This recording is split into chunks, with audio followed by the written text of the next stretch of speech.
There we are. Hi, Dwid. Hey, Patrick. How you doing? Good. How are you? Doing great. Thanks, man. I really appreciate you taking the time to talk with me. Dwid here is a legend as someone who grew up in Cleveland hardcore death metal community, DIY. Of course, I've heard of Integrity. And Dwid is going to take a little bit here to talk about, he has a very interesting story, and he has I'd say a pretty successful career, very successful as far as DIY goes. Have you been, first off, have you been supporting yourself off of your creative work this whole time for the past 30 years? No, not for 30 years, but about how long? Maybe like 15 or so. Wow. And in the 90s as well, most of the 90s. So I think just to start off with, that's a monumental achievement in itself, because you had just to be clear to anyone, you have no formal music training. Absolutely none. You have no formal training in any. It's obvious from my records. What'd you say? It's obvious from my records. Same from mine. We could go back and forth. So let me just rephrase that for anyone to hear that. You have no formal training in any creative field, correct? No, I went to art school. Okay, and that was for screen printing. I did screen printing, but I also did graphic design. Okay, for graphic. So there wasn't a screen printing department. There was screen printing equipment. Okay. And I was the only one who knew how to use the equipment. And so I got to be sort of in charge of that department. It's a complicated. We'll get to that. I'll have you retell that just because that was the genesis of the band. I love that story. How you got the deal from giving the Gorilla Biscuits dude the shirt. Yeah. But so that is definitely an achievement in itself, to be have no musical training and to be living off of some music, obviously some design. You have your own amalgamation of creative endeavors, much like your band is a big amalgamation of. It's a unique concoction of various things. And I think that's what people appreciate about you the most, is that there are various factors from various genres, various themes that you combine together into your own unique blend that really does not fit into any pre-existing mold. And I think that's just where the appreciation for it comes from. Thank you. So I want to dive into that. First off, before I go any further back, let me just start off with right now. Tell me a little bit about, you just had this split with Earth Crisis come out. Yeah, well, the vinyl's not out yet. Vinyl sometimes gets delayed, and unfortunately, that's what's happened here. Should be out next month, in March 2025. And who's doing that? Someone in the future is watching this. Yeah. And who's doing that? That record's being put out by Holy Mountain. It's a merchandise company from America, and they handle, I think, all, if not most of, if not all of the Earth Crisis catalog. Okay. And they do, I know Holy Mountain does a lot of print on demand stuff for a lot of bands. They're a really relatively prolific screen printing company. Do they handle merch for you as well? They do handle merch for us. They're one of the merchers that we work with. Yeah. Okay. But I don't think it's print on demand. I think it's I know they do screen printing, but I think they have it where they have just a catalog of they keep their screens. Yeah. So it's not print on demand. It's like direct to garment. Maybe I'm misunderstanding. I'll make sure I clarify that, because I'm a screen printer myself.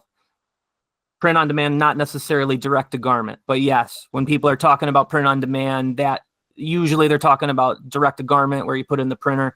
Holy Mountain is screen printing for sure. Mm-hmm. But I think they just they keep their designs. They don't necessarily have 1,000 of everything. They might retire a design here and there. Yeah. So as far as recording your creative endeavors now, I want to just start off. What is your day-to-day like as far as what you're working on and how you go about that? Every day would be different. It depends on what the schedule brings. Right now, I'm working on a couple of albums. So I wake up and I work on songs. I have different people in the bands. If we're going to talk about integrity, I have different people who play in integrity, who some people are writers, some people are just live musicians. So Okay. they don't necessarily play on records. Some of those guys, they just Yeah. play live. Other people, they don't have they have jobs that restrict them from touring or from even going out of state for a few days. Might not be possible because of their careers or their obligations. And some of those people are writers and they record with me, and other people are live musicians. So my daily situation would be that we are working on songs. We develop the songs in a demo format by sending tracks back and forth, tweaking them the way until I'm happy with them. And once I'm happy with them, then we take it to the next level, which would be a more professional recording with analog real person drums rather than either MIDI drums, which are like, you can get these MIDI packs from Ugratone and Loudstack. You can just sort of drop them in like Legos and build a song from that. And then on top of that, play the guitars. And then once we get the songs like sketched out as if it was a drawing, then from there we take it to the next level and really record it. So that's what I do with that. And I've been developing. We have more songs than we need. So right now I'm going through tweaking them all, making sure that they're all the way that they should be. And then we will do a brutal gardening session where the ones that are not good enough don't make it to the album. So that's what I do with integrity. I have another musical act called PSYWARFARE, which is more obnoxious, more extreme in sound quality. That's electronic and very abrasive, very hard on the ears. And I'm also working on, often I'm working on compilations, split records, cassettes, smaller level things. But right now I'm working on an album, a new album for Relapse as well. So I'm working on that. And that is a different procedure, a different approach. And the instrumentation is obviously different as well. You're talking, this is for PSYWARFARE. PSYWARFARE, yeah, has a totally different approach. And for that, is that all you on electronics? Yeah, pretty much. It's all me. And what equipment-wise, what are you going with for some of that? Well, I have a lot of weird equipment, and some of it's built that's like a one of one. Other things are like old weird antiques that I've modded or had modded. In particular, I have an EDP Wasp, which is a 1979 synthesizer, which was designed to be an affordable and portable synthesizer that they were hoping maybe people like Depeche Mode and Duran Duran would have really enjoyed. However, it was made cheap with cheap electronics. And so instead of sounding soft and dreamy and beautiful, it sounds very vicious and very nasty. And I use that a lot. It just sounds like the essence of when I was a kid and I heard death metal and I heard punk and I heard punk, hardcore, and it had this alien violence to the sound. And over the years, those instruments sort of lost their bite because they got, they won Grammys. And certain bands ended up winning Grammys with that same sound. So it kind of lost its vicious edge to me. And I think that this type of sound is, and I also use a tone generator, which is mainly made for testing equipment. So you can get some ultrasonic high frequency sounds that sound like a needle going through your teeth. Like that type of a sound. It's like nothing else. There's no other way to describe it than that. And also it can do infrasonic sounds that are super low, and they can vibrate your organs.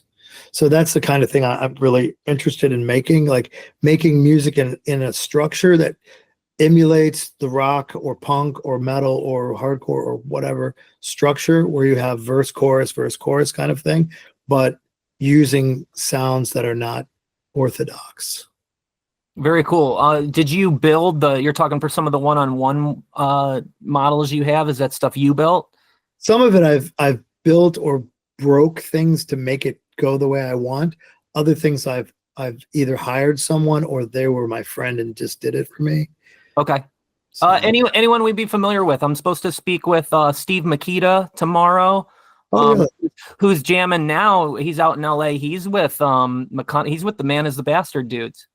So they have a legacy of making their Trugatronics and their one-on-one, one-of-ones. Of course. Similar kind of builds to stuff like that, or? I'm in Makita. Oh, you are in Makita. I make most of the music for his albums. Wow. Okay, so you have, is that something you've heard it and you're like, this hurts my fucking ears? That's me. That's awesome. Yeah, I'm talking to him tomorrow. He was if you look on the credits, that's me doing all the electronics and producing for I think for 95% of his records I've done. And then what's over it? What? He's just doing the vocals over it? Yeah. Okay. So yeah, I haven't He's a great guy. Great. Yeah. When he was out here, his original dudes he was trying to do Apartment 213. He did a reunion show. His original guys said, we're too old for this. So he hired my good friends whose record, I did their last record. They're called Drug Abuse. They were training to be his backing band, but then he said, fuck that. I'm going out to LA. And now he's got you. And then for his band out there for, I think, am I correct in saying that for Apartment 213, he has some of the Bastard Noise dudes? Not Bastard Noise. Man is the Bastard. Okay. So, Man is the Bastard is the grindcore band. And Bastard Noise is just like noise music, and it's totally different. And I think that they also don't get along. The old dudes and the new dudes. No, the Man is the Bastard definitely has. Man is the Bastard is a guitar grindcore band. Is power violence band. Noise is just power violence, and then Man is the Bastard is the power violence, and Bastard Noise is just noise stuff.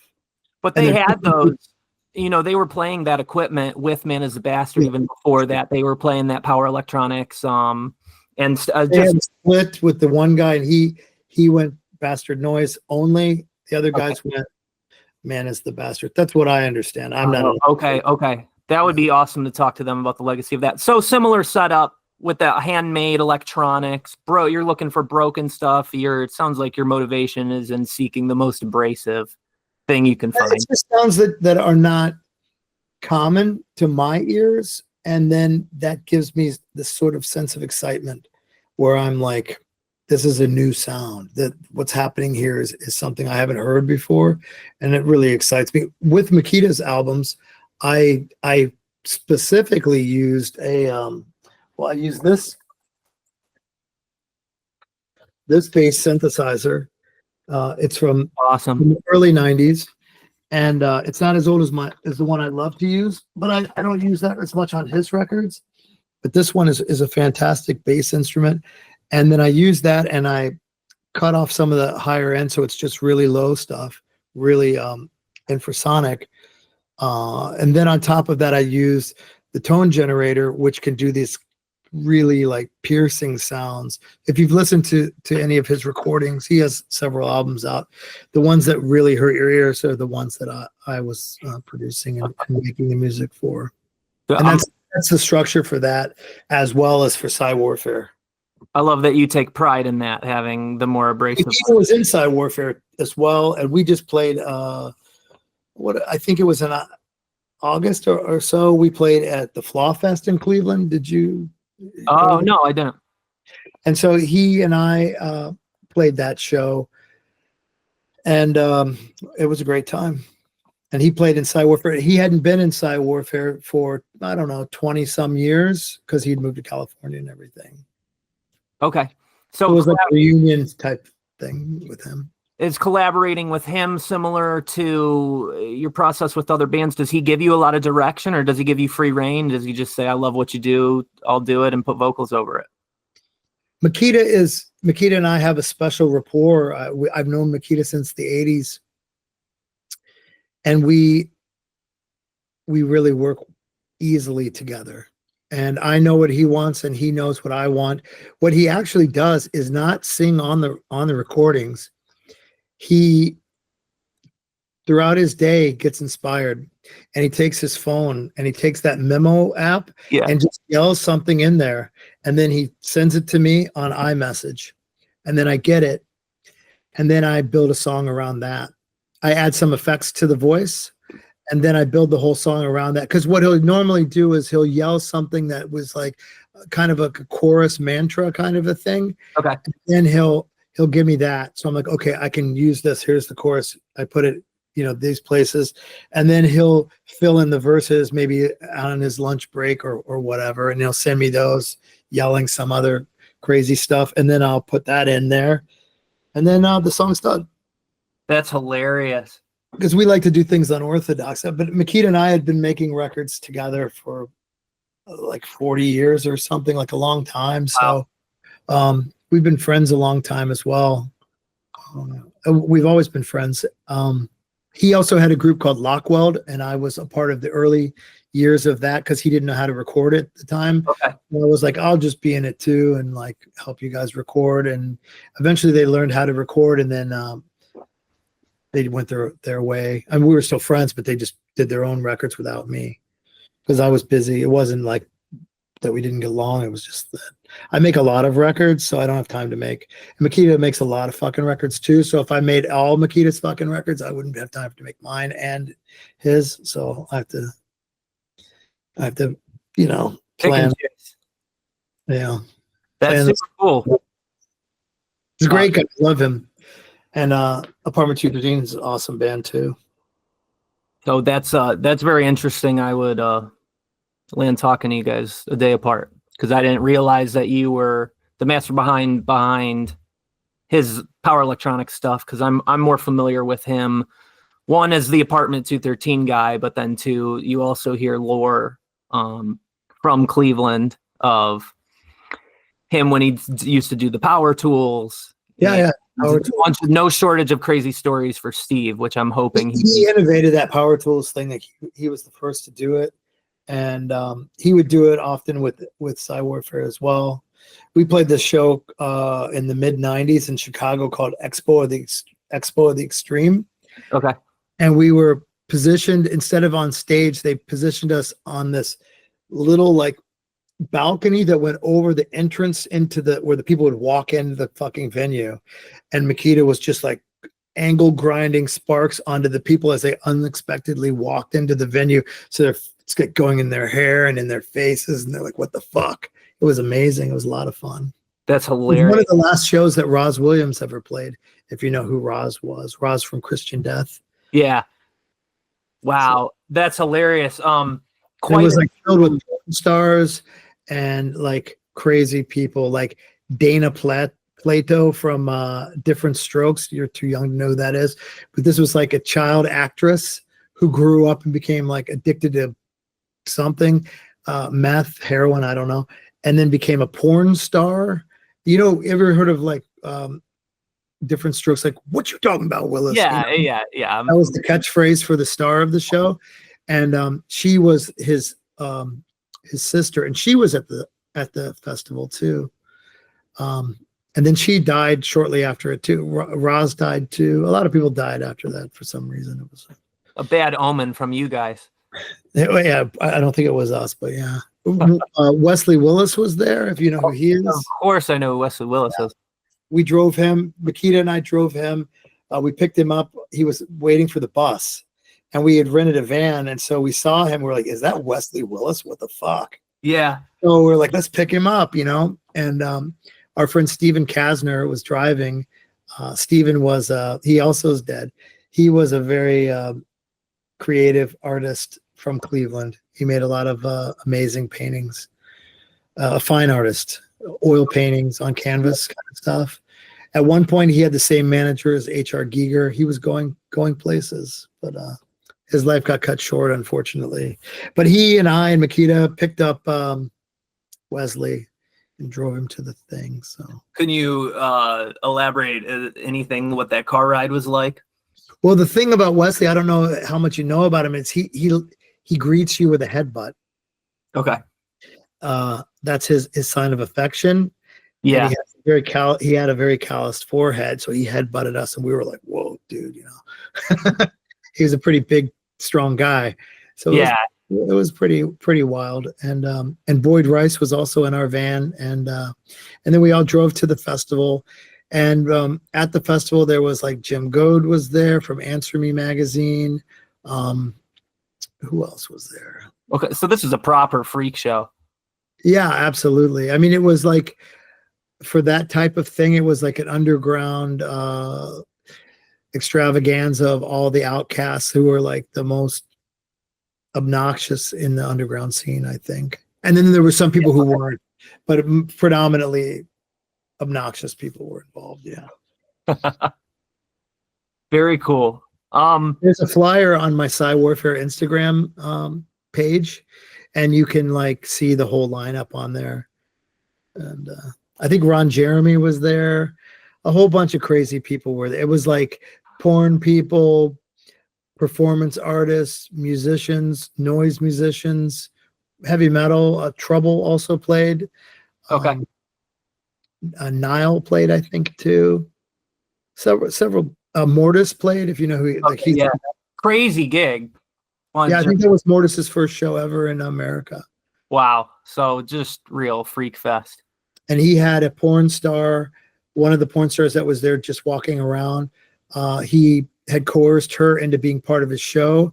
So I don't know if you're familiar with his music. It's called Dungeon Synth. It's sort of like creepy Halloween music. So he had that music, and then he's dressed in like theatrical makeup to look like a troll or something. Okay. And he kind of taunted this girl and then got her on a surgical table and then pretended to like dissect her. Okay, almost like an Eyes Wide Shut kind of vibe. Or almost more like a B movie from like the 50s kind of thing in a way. It didn't have a Kubrick touch to it. It was more like, it was more Ed Wood than Kubrick, I would say. I don't mean that as an insult to no, that's hilarious. Yeah, it was more playfully B movie rather than A-list Kubrick. So that sounds like crazy gig. So you've been involved in all sorts of things. Did I understand you naturally have an inclination towards all sorts of art, all sorts of forms or whatever. Did you ever feel out of place or anything going from maybe a straight edge hardcore show to something like that? Melding with these different groups of people? Not me. I felt I like the music that I like. I like the things that I like. Other people were uncomfortable with it. Not from my point of view. I like a lot of different people. I'm friends with people who make all kinds of different kinds of music and art. Some of the people I'm friends with make music and art that I don't like, but I'm still friends with them.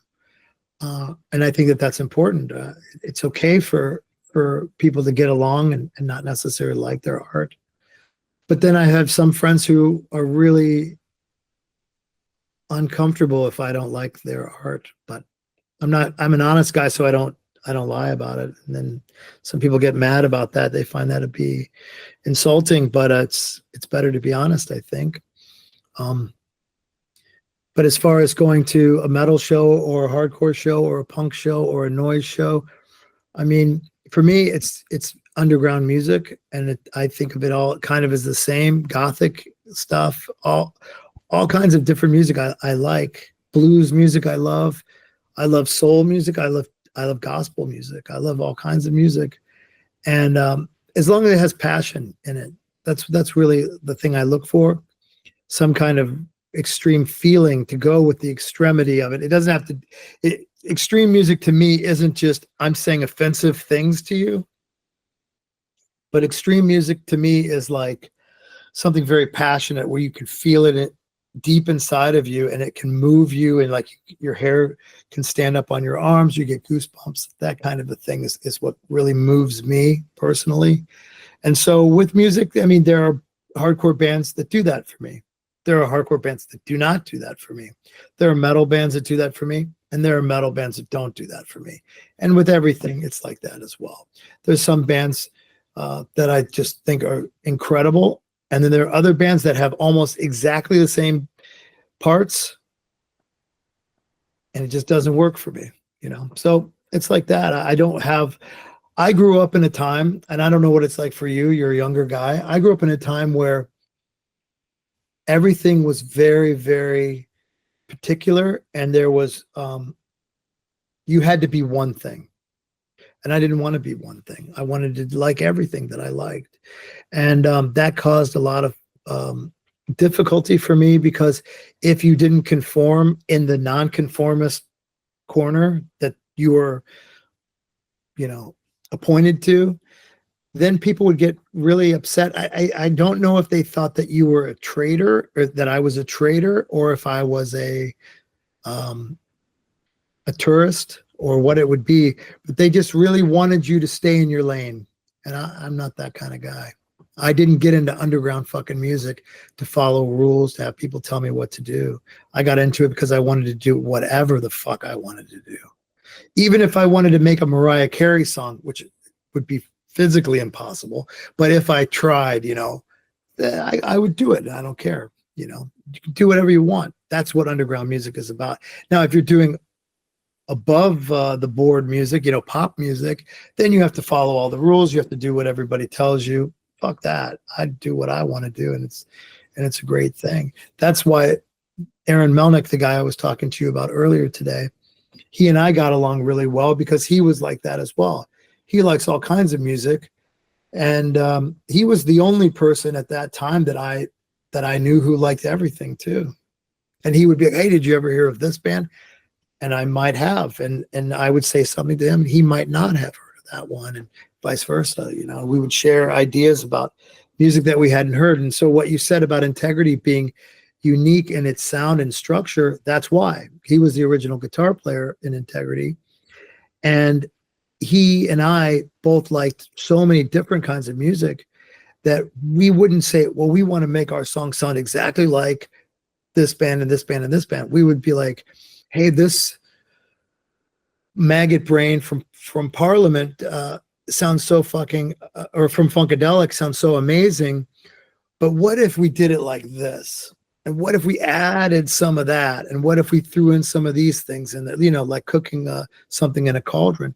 And we made our own thing. And we didn't make our own thing thinking we're making our own thing.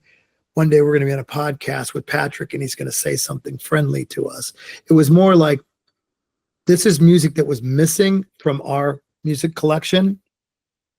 How can we make the music that we really want to hear? So we would take the components of music that we loved, that moved us, and try to create something that captured that spirit, captured that that vibe, and then build new songs around those many, many different diverse influences, and you know, stir it up, and eventually it became its own thing because of the vast array of influence and inspiration that was able to make something new and something more beautiful, in my opinion, rather than just like inbreeding.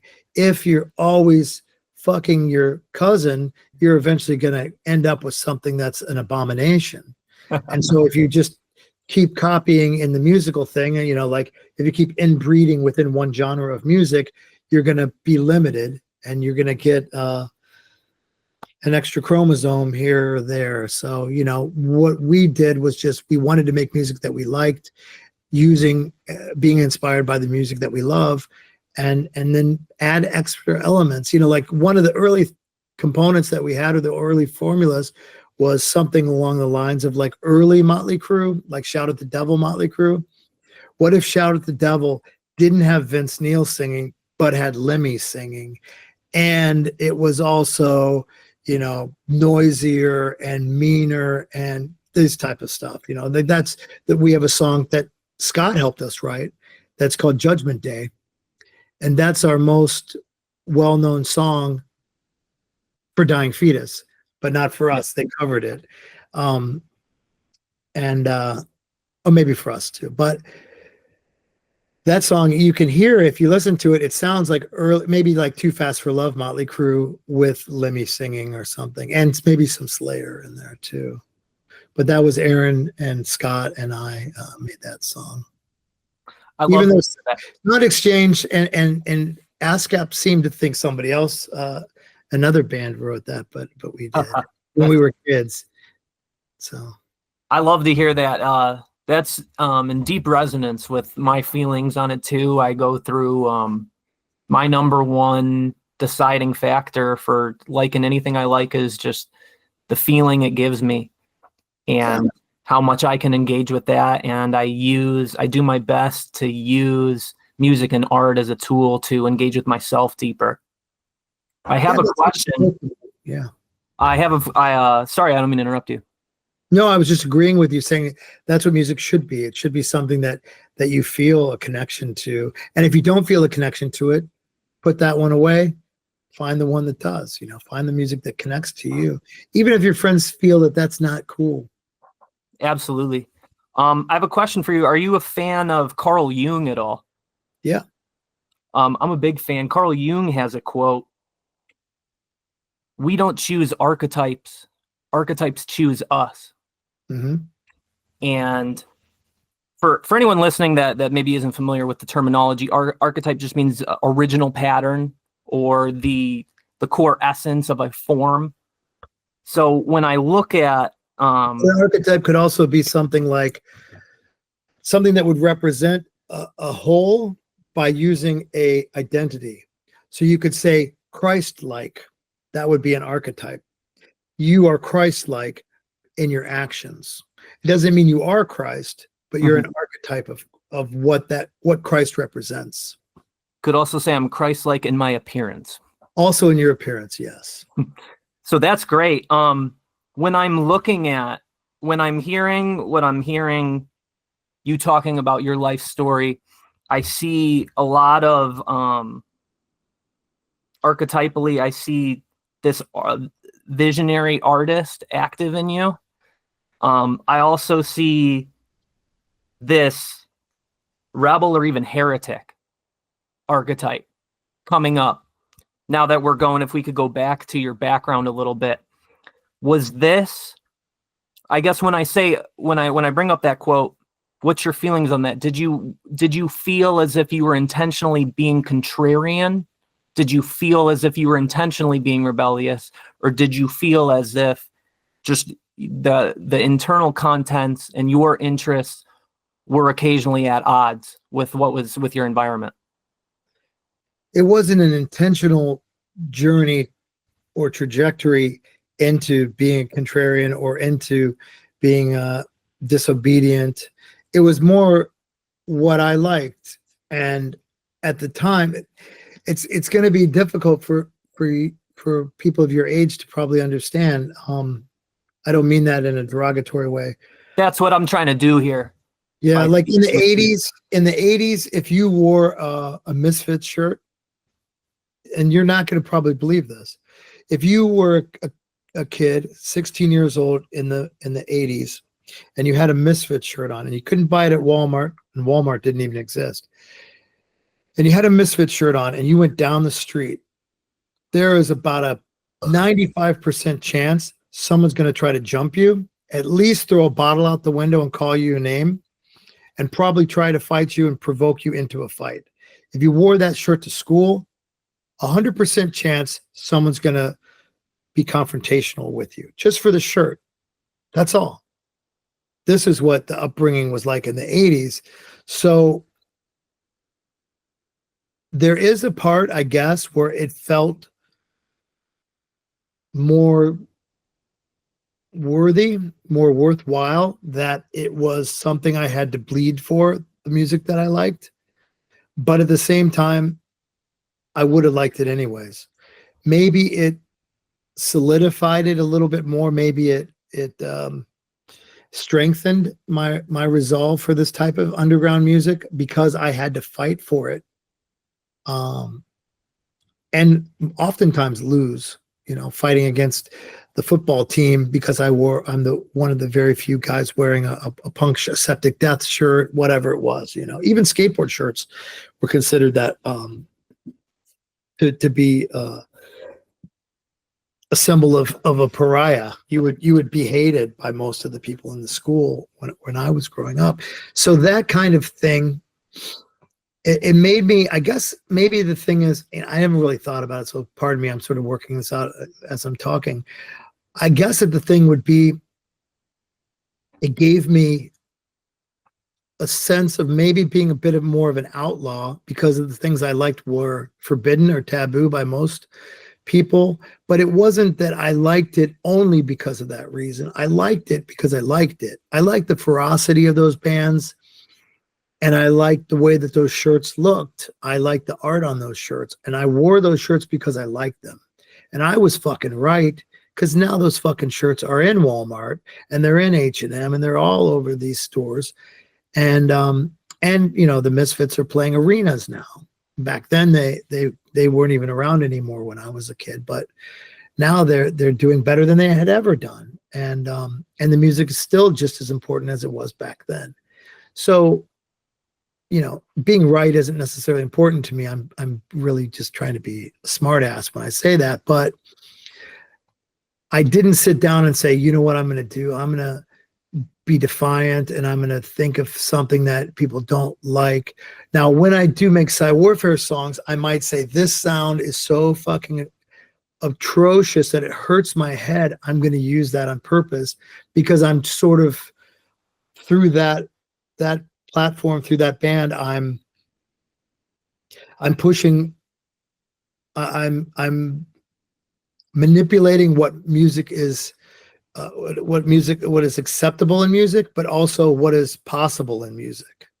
And of course, a lot of people, the same people who would love, sometimes I have people who are like, love the most grotesque grind or whatever, gore grind kind of stuff, like just real crazy stuff, which is like one step away from like power electronics almost. And they're like, this is not music. It hurts my little ears. Like their grandmas, and I never can understand that stuff. But, at the same time, it's funny to see these guys get annoyed and get upset over that. But ultimately, that isn't my motivation as much as I like to hear things that are new. To me, those new sounds, I mean, if I went and watched the same movie over and over and over again, I would be fucking bored out of my mind. But people want the same album over and over and over again, and I don't understand that. That's just not how I'm built.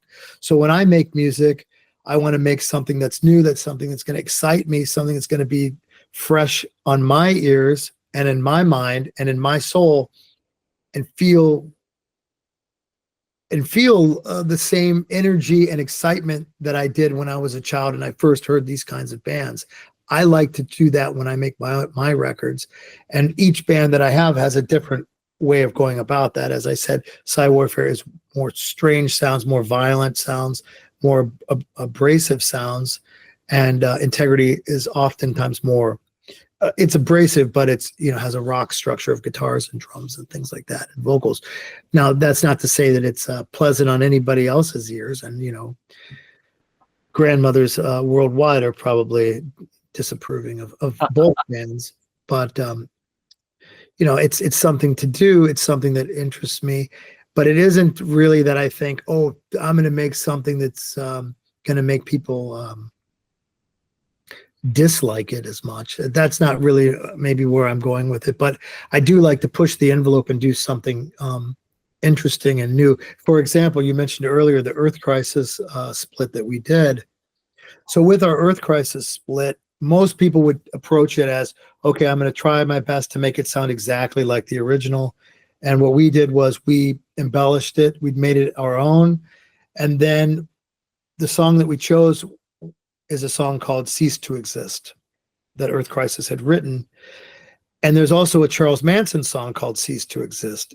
And the Beach Boys bought that song from Charles Manson, and they also recorded that song from Charles Manson.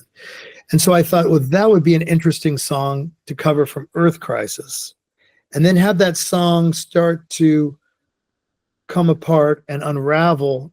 And then you hear some of the Beach Boys a cappella interwoven in this kind of psychedelic twist from a band that Earth Crisis are a very strict, straight edge vegan type band.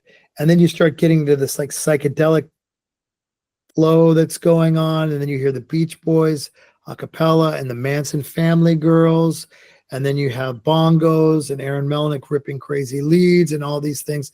And it becomes something else. And so I thought that would be fun for me. Some people I've seen, this only came out a couple of days ago, the vinyl's not out yet. And I saw some people say, oh yeah, they're trying to be trolling, or they're trying to make people upset or something. And that wasn't the intention. It was more just like to reimagine something and make it new, make it its own thing. And by bringing in all those extra components of where the song title sort of ties in with these other different eras of music and different genres of music, and even genres of true crime with Charles Manson being involved, I thought that was interesting. And then finally, I don't know how familiar you are with vinyl trickery, but vinyl, you can do what's called a lock groove. Are you familiar with that? I am.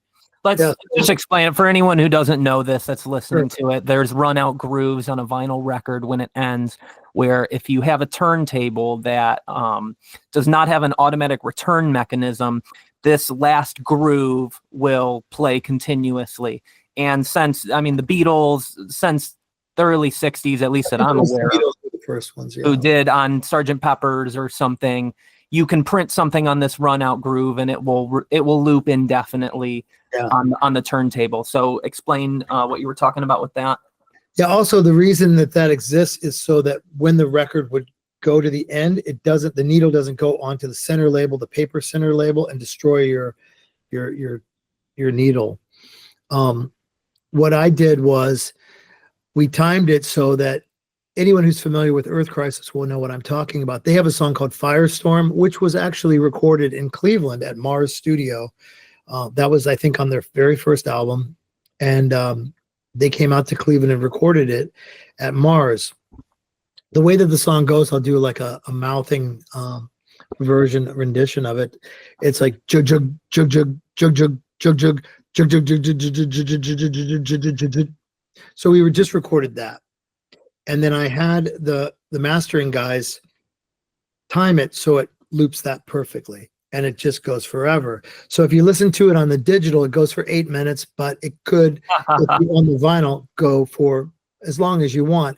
And the intention really was for someone to like, I don't know if this is contrarian, maybe this is just more mischievous. My thoughts were like, some kid's going to play that in their room, be like, oh, I got this record, I'm going to listen to it. Oh, fuck, Amazon's at the door, the pizza guy's at the door, my mom's calling me to come downstairs. Kid runs downstairs, forgets that the turntable's on. Oh shit, my record player. Goes upstairs, it's still fucking jug jug jug jug jug jug jug jug, and just keeps going forever. And I thought that was funny. I also find it amusing. I'm also in resonance with your creative process. Thanks. And that's also an iconic riff of theirs. So to make it to be like a standalone, that riff forever, I think that is a bit of a statement in itself too. I think that's their most recognizable and iconic riff of the band of Earth Crisis. So to be able to capture it that way, I think is a nice tribute to those guys.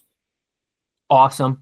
I love that when you're talking about, just your creative process and the way you look at things. I'm in deep resonance with it as well, in the sense that I take inspiration from anywhere I like. I don't have creatively, I don't have these, I really don't even like to contextualize things in the style of specific genres, or I don't have these guidelines when I do, but I see that this is a point. It's almost difficult for a lot of, there's probably older guys too, people of all ages, but a lot of fans, especially of metal, electronic music too, but I find that they're a bit more open-minded. They're very dogmatic about the way they process genres, and they're very rules oriented. And I can understand that from maybe an aesthetic perspective, or there are certain perspectives I can understand it from. But if you're talking about pure creativity, I'm in resonance with the way you're going about this, and how what my thought process is I'm trying to understand, you have an intrinsic resolve for this, where you speak about it as if it really never bothered you. No, it never bothered me, but it bothered a lot of other people. And I know from experience that it does, because when people talk to me about it, tell me that relate to it. You can't do that, they would say, including recording studios, because now we can record a lot of the stuff at home. I'm in my office, makeshift office at the top floor of my house, and I have all kinds of equipment laying around here that we use for recording. And now I can record on the laptop that I'm speaking to you with through a interface, and then use all this stuff that I have. So a lot of freedom. But back in the late 80s and in the 90s, I was at the mercy of the sound engineer, and he would often tell me it's not possible. And I didn't accept that. And I refused to accept that. And I would just be like, well, what if we did this? I'd have to learn things, and I'd have to learn things in an analog way with books. They didn't have the internet. And that made it a lot slower. I'm not a person who's nostalgic for the older times. I like the fact that I can do these things. I like the technology's caught up to where I wanted to be mentally back then. I remember sitting on the floor writing lyrics for my albums when I had a cassette tape of the songs, and I would have to like rewind it and hope that I got to the place I wanted to rewind it to, so that I could be like, okay, is that the right? I'd have to try to count how many times it had come in, and then try to come up with the ideas for the lyrics again. And in my head back then, I would think, wouldn't it be great if I could like just see it in front of me? And then I could I didn't know the word scrub, but scrub it around, like a mouse. Again, I didn't use those words, but I could visualize that I wanted to, I could visualize something that I could navigate and find like a map where the song was, so I could get back in there and do my parts. And I also could like understand, okay, then the solo should be here, and like use it as a blueprint. And then one day, they had these wave editing, editing software came out in 92, 93, I got it.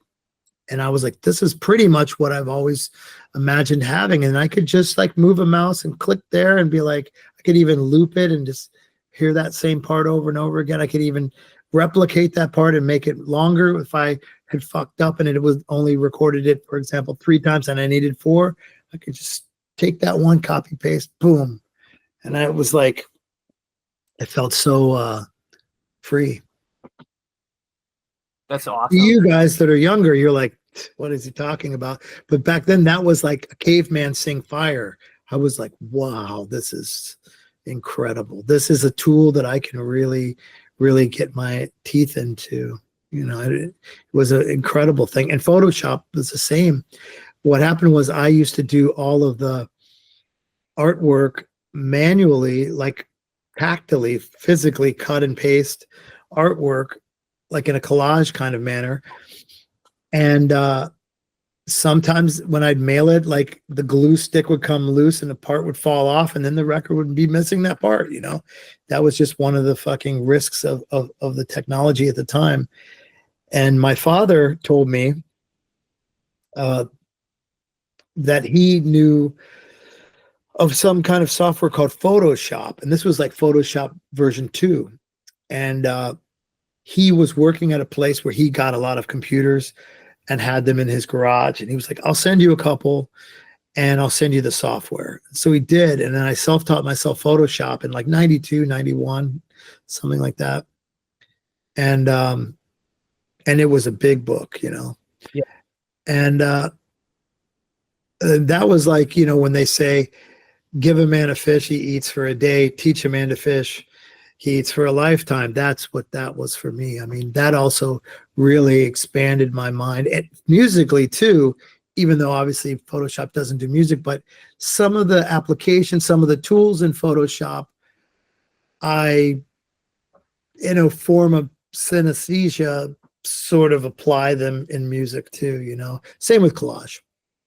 Collage is the way that I see music. That's how I create music, through my understanding of collage, not because of music.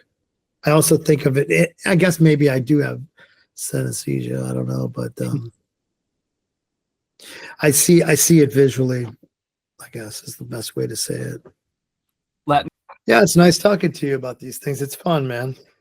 Absolutely. And to pick up right where you left off, I resonate with that as well. You're talking, you have this visual application for music, how you see it. How I think of it is, I remember I'm definitely a big fan of some of the works of Brian Eno, and Brian Eno was a big pioneer in this field, where he would talk about, after Brian Eno, maybe you know this, or you a fan? Yeah, of course. After leaving, I have the cards here somewhere. oh, you have the cards. Yeah. Let me see if I can grab them fast enough. I love that you bring you have all your stuff accessible, and you do show and tell on the stuff too, because you did that on the other podcast. Yeah. You pulled out your old toy guitar, and I don't know if that is that a goofy thing to do. I'm not sure. Oh, it's awesome. Maybe a real self-conscious person would think it was goofy, but I think it's awesome. Here, I don't know if you can see it. There it is. Yeah, Oblique Strategies. Yeah. So for anyone not familiar, shortly after Brian Eno leaves Roxy Music, Brian Eno really created a position for himself with Roxy Music, where he was also very little training, if any, playing auxiliary kind of sound effects, synthesizer, but figuring it out as he goes. So he has a record deal leaving Roxy Music, who had commercial success, but he's really not really a musician. He doesn't have any training. He has a record deal, but he has no songs. So he goes to the studio and he's just winging it as he goes. These cards are some of the methodology he did, and they might, I think they were also into probably tarot and I Ching and other, this is inspired by other divination. I can give you an example for your listeners. Yeah, let's do it. I personally don't use the cards, and I also I own the cards mainly because I was going to create my own deck for myself and for my friends on how we work. Where are you taking inspiration from with that? Just from my mind, but some of the things that the cards say, I think are okay, but I don't really. It doesn't apply to what I do. Yeah. Here's what it is. You're working on a painting. You're working on a song. You're working on whatever. The question is, you just pull it from the deck. What would your closest friend do? So then what it does is it stimulates your mind to think about that. And it might even just think like, what would your friend do unrelated to the thing, unrelated to the project that you're working on, the music you're working on, the art that you're working on. And then you may just get inspired from the wrong thing. And that wrong inspiration could bring you to the right place. Another one, I just turned it over. Inside the work, outside the work. I don't really know what that means. So very open to interpretation. Yeah, but the fact that it is open to interpretation allows your mind this sort of break to come back to the problem from a fresh perspective. I think that's mainly the point of a lot of these. This one says, what wouldn't you do? These aren't the greatest examples that I just pulled out, though. There's some that are. This one says, take a break, simply a matter of work, retrace your steps. I can't find the ones I want to say, so I'll just say it from memory. It'll say something like, switch instruments, play a different instrument that you play the least appealing instrument right now. And you're a guitar player, don't play a guitar, play that part on a tuba, for example. It doesn't say that, but that's what they mean. Or like play it on a jaw harp, or play the drums by tapping on a desk. Like this is the kind of stuff that I think about with this. Or it'll say things like, do it in reverse and then see how that sounds. Like, the famous Danzig song, Can't Speak. It has a backwards song going, and then he's singing on it forward. And that's exceptional, Yeah. So this is kind of his methodology, and he was not the first person to do chance music. He was not the first person to do probably any of these things, but it's a good thing. I can bring it back to where I think the person would have been Tristan Zara, Dada movement. He would pull, this was in the 20s, and Zurich, and he would take newspaper clippings, cutting them out of a hat, cutting them out of a newspaper, putting them into a hat, and then performed in front of an audience of townspeople and his fellow Dada artists. And then he would just read words out of the hat, which now they would call word salad. And a lot of people attribute this, they call it cut up. They attribute it to Burroughs and Brian Gysin, but Gysin and Burroughs did it 40 some years after Zara. And Zara would pull out these words, and this was around the time of the end of the First World War. So some of the words were like triggering PTSD in the people, and it created a riot, and the people started fighting each other based off of this poetry recital that was from pulling random words out of a hat and just reading them. And it created such a disturbing effect on the townspeople's minds that it turned into a fight and a brawl, and everybody was just rioting. And that was, in my opinion, like the first punk rock concert to take place, Yeah, I totally agree. So you could see that inspiration, that lineage come back from that. And I think it's super cool. You're educated on that, and you have your own resonance from that. Yeah.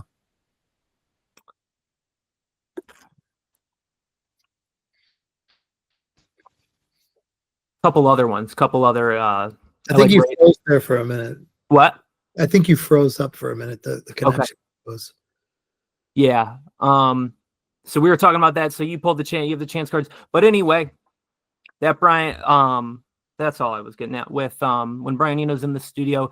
Now any linearity to the music is gone. Before, I'm sure you know that you can get into a relatively linear process. You write your song, you go in to record the song, everything is down.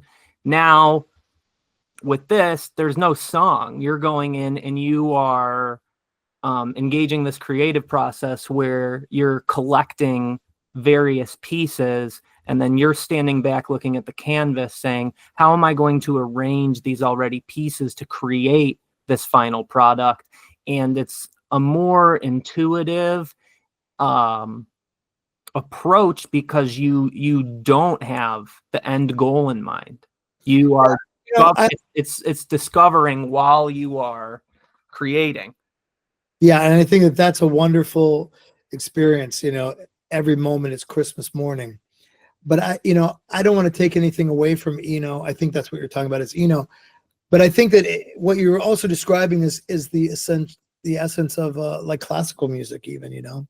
So like it can go on a roller coaster of different ways, and he's using different sounds to take you on that journey. And I think it's really nice.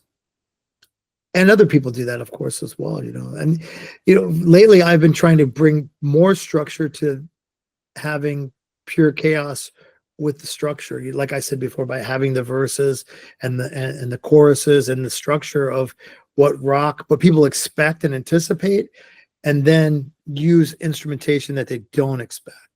I don't know if you looked up any of my PSYWARFARE releases before you did this interview. But we had just recently released a Live at Flaw Fest, the fest that we talked about before. And if you look at the photo on the cover, it looks as if it was a hardcore show. The audience is like this, we're in front like this, and then it's from the back. So it's like you see the back of all these kids. One guy has a beer hole in his hand, and all this stuff, and it has like that kind of punk vibe of like where there's a sing-along kind of a feeling to it, even though it's not orthodox music. So, I don't know. I guess the point of what I'm saying is all of those possibilities are equally amazing to do and fun to do. You can go and just be abstract and just discover something and just like turn knobs or hit things or play guitars or whatever you want to do and take this kind of wild journey that's expressive, like painting abstractly on canvas. And you can also like take some of that same sounds and then try to force it into becoming more of a rock structure, which usually appeals more to people. As we spoke before, people want to have a sort of a structure, and if they don't have it, they get really it seems that they get nervous, uncomfortable. So if you offer them a little bit of that, then I think that helps bridge the gap in a way to people, so that it's not so.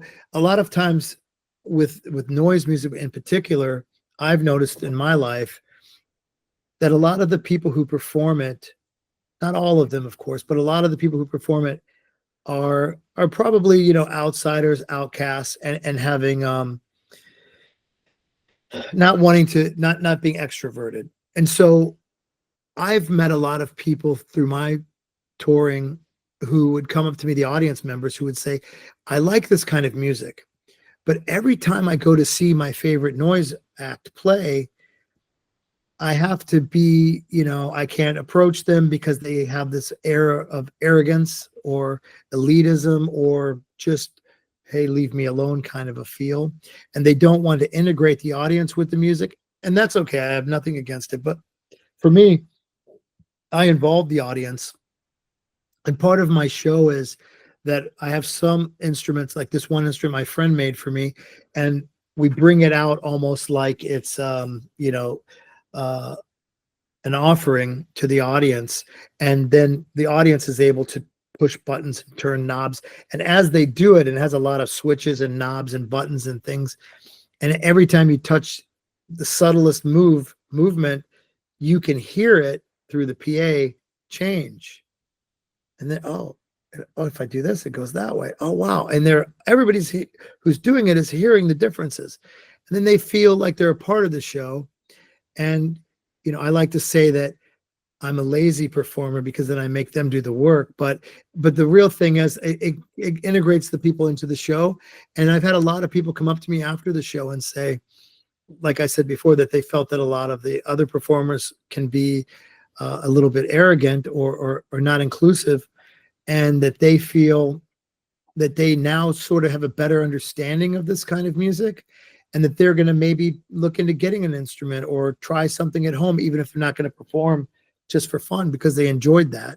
And I think that's a nice special thing, because when I was younger and people would encourage me to try something new, that opened up doors for me. And those doors, became gateways to where I am now. And I think that that's a wonderful gift to give to somebody. And it's fun to have the people be involved in it and really enjoy it.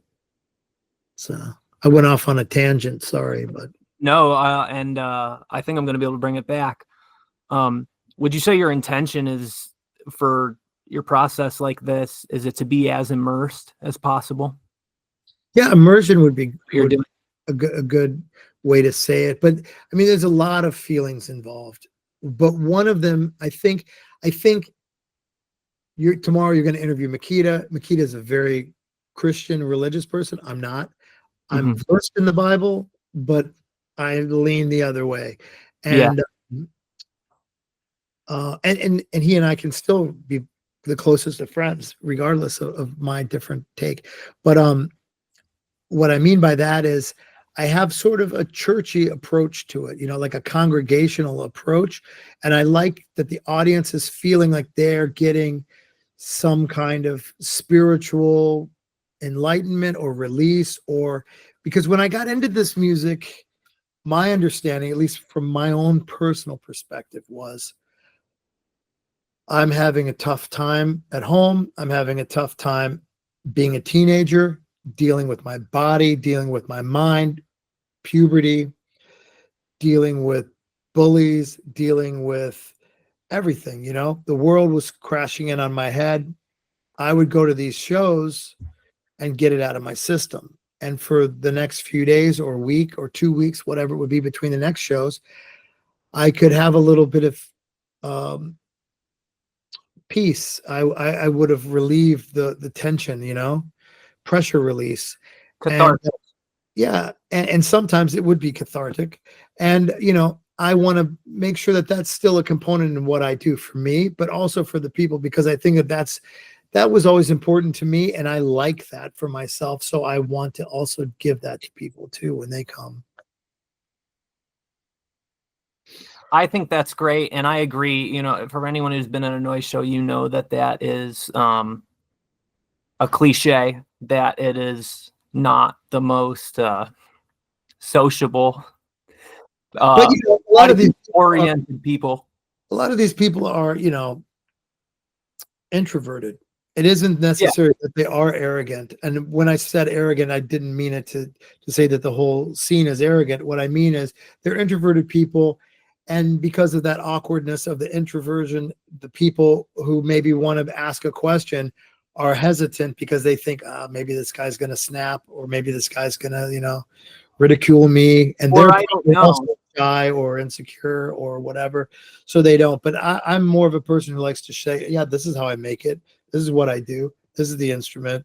You can get one here and here and here, whatever, and try it. Or you can just make it with other things. And there is no rules. Just do whatever you want to do and enjoy yourself. When I started out doing this stuff, I started as a little kid, and I was using my grandparents' like record player that they had when I was like 6, 7 years old. I was like covering it with Elmer's glue on old records and waiting for it to dry. And then I would peel, it'd take days. I would peel the copy of those records with the Elmer's glue, then put the Elmer's glue onto the turntable, then play the Elmer's glue record. And it would sound, you know, like a cacophony of madness, you know, like you threw a drum kit down the stairs or something. And I would be like, wow, this sounds awesome. And I had like cassette players, and I would like play those and have it all going. And I didn't think, oh, this is my own concert. I never thought this is something I can make a living off of it. I never thought I'd even make a physical copy of this that other people might buy. I just thought this is fun and it's entertaining me now. Because I grew up in Indiana, there's nothing to do there on a farm area. And so that was just a way to kill boredom. And just to clarify, you weren't familiar with Steve Reich or anything, any people? No, I was 6 or 7 years old. So I wasn't familiar. It was a natural. I was familiar with like country western music and gospel music from my grandparents, because those were the records that we had access to. But I never heard anything else. It took me until 1984, which I would have been like 13 or something, 13 or 14, before I heard that kind of music was being recorded.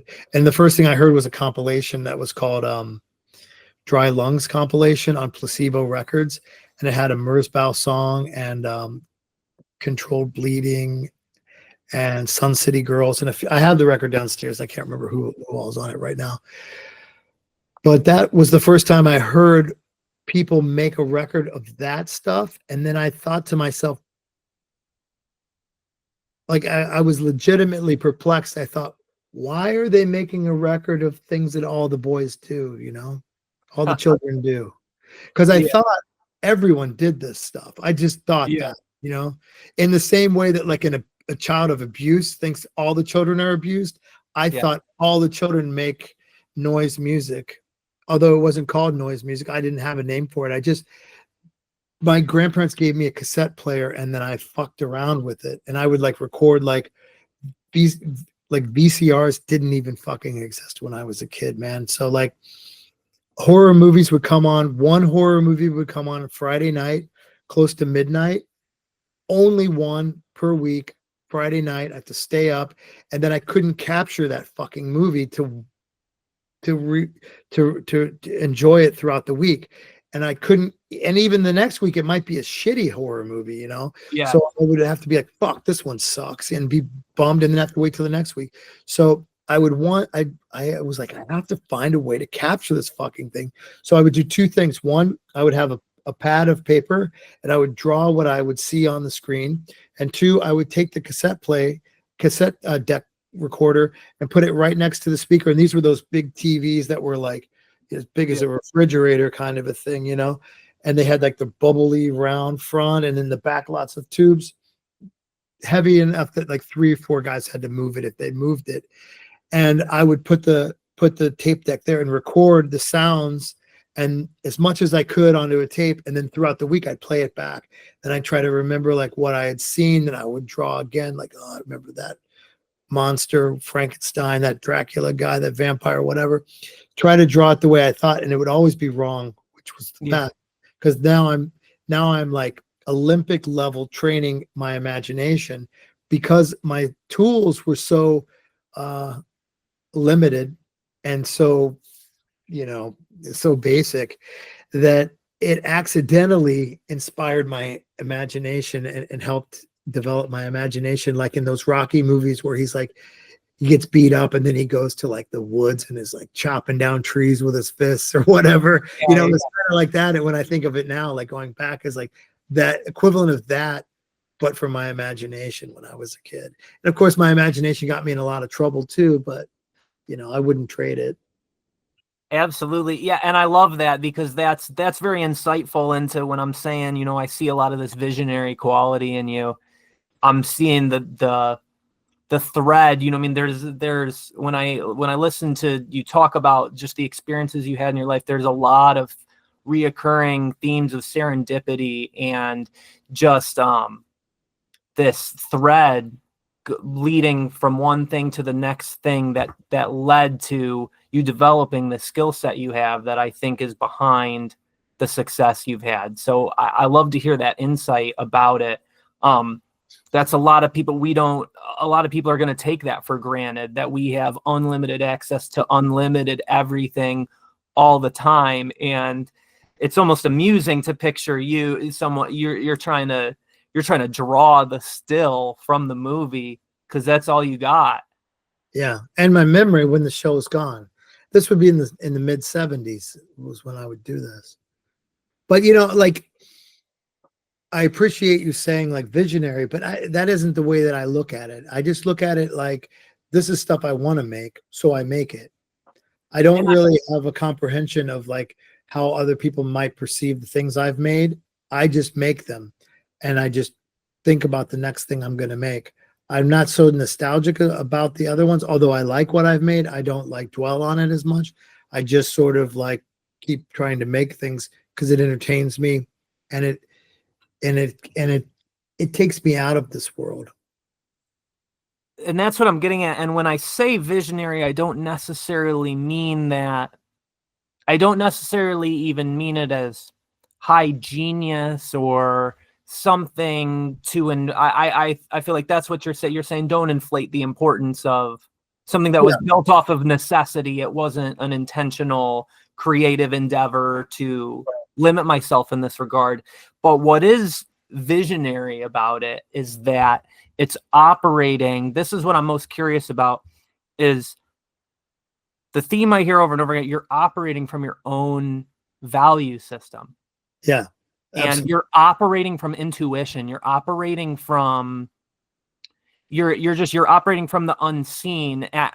To draw a parallel, it's almost like it's artistic, but it's almost shamanic in quality in that you're operating with the unconscious. You're operating with parts of things that other people aren't understanding, and you are moving towards a goal that you don't even know.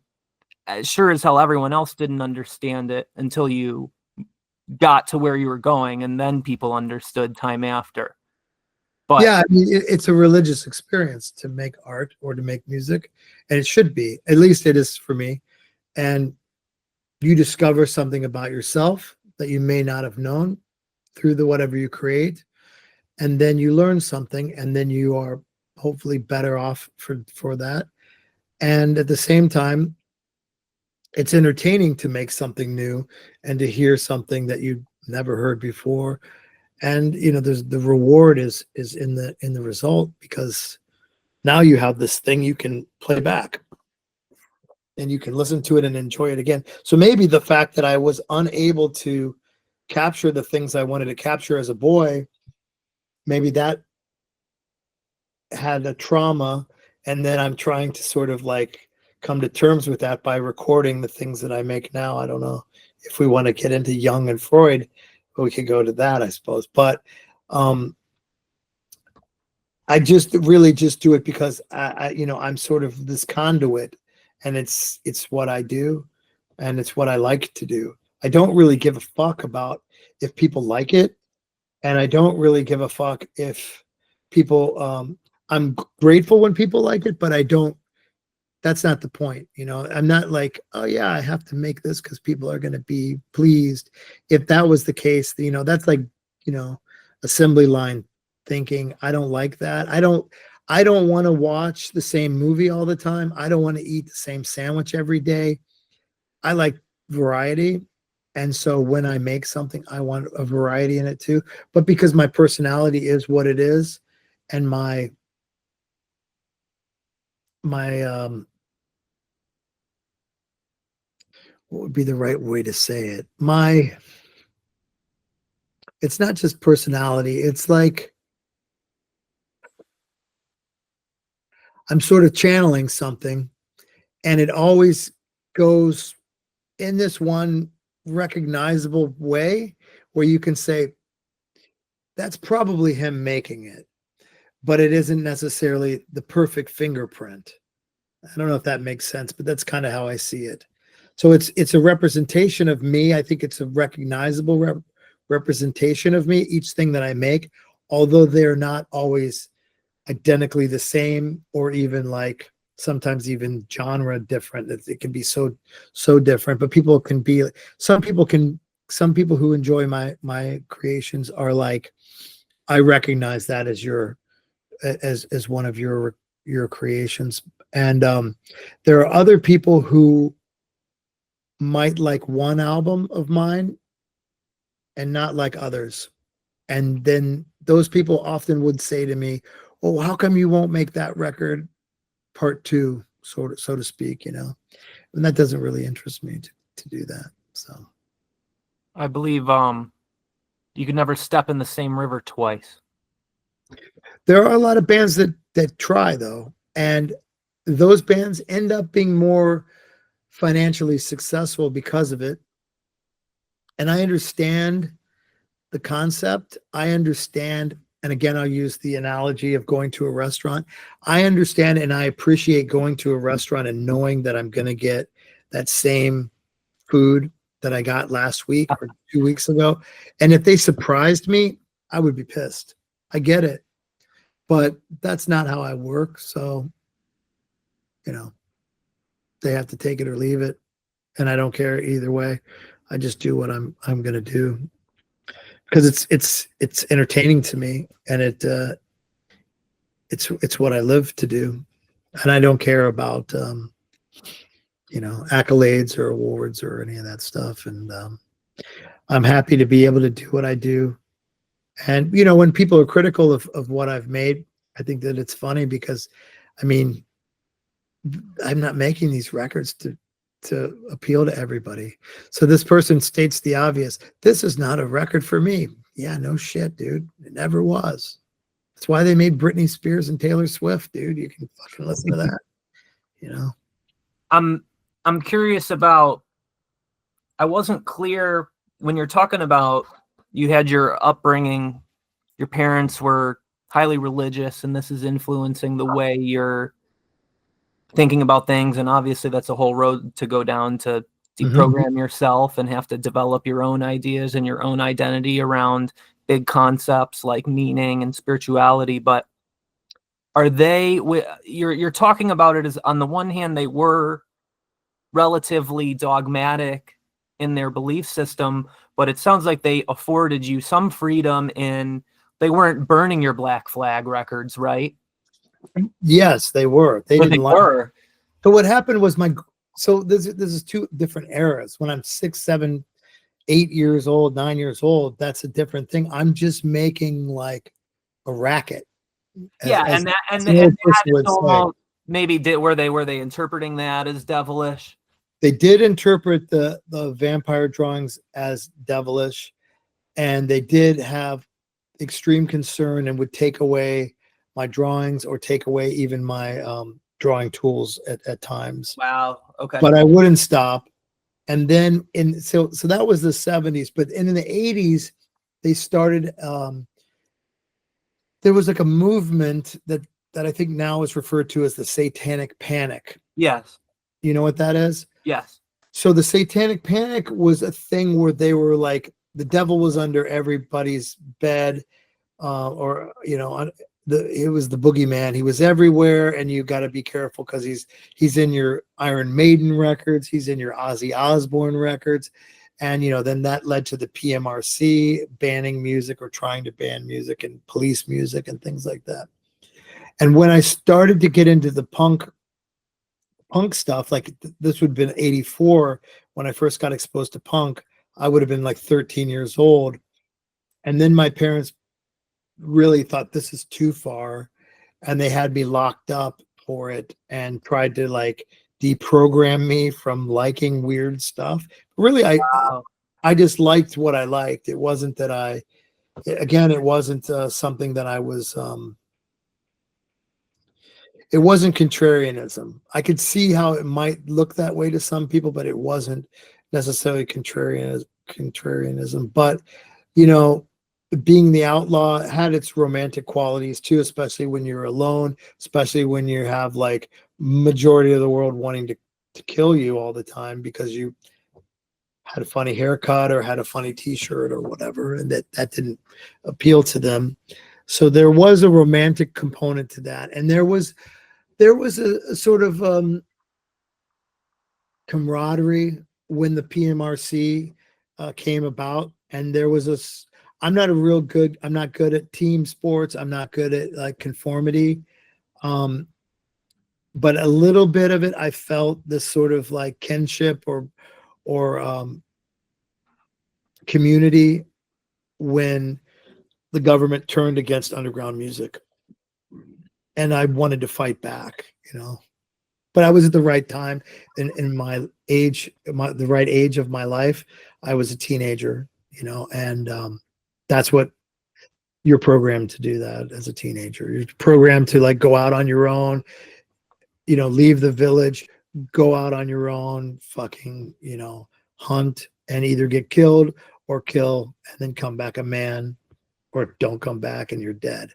So like that kind of imprint is still there in people, but it's obviously like way more mundane. And in this situation in the 80s, it was getting into like punk or heavy metal music and stuff.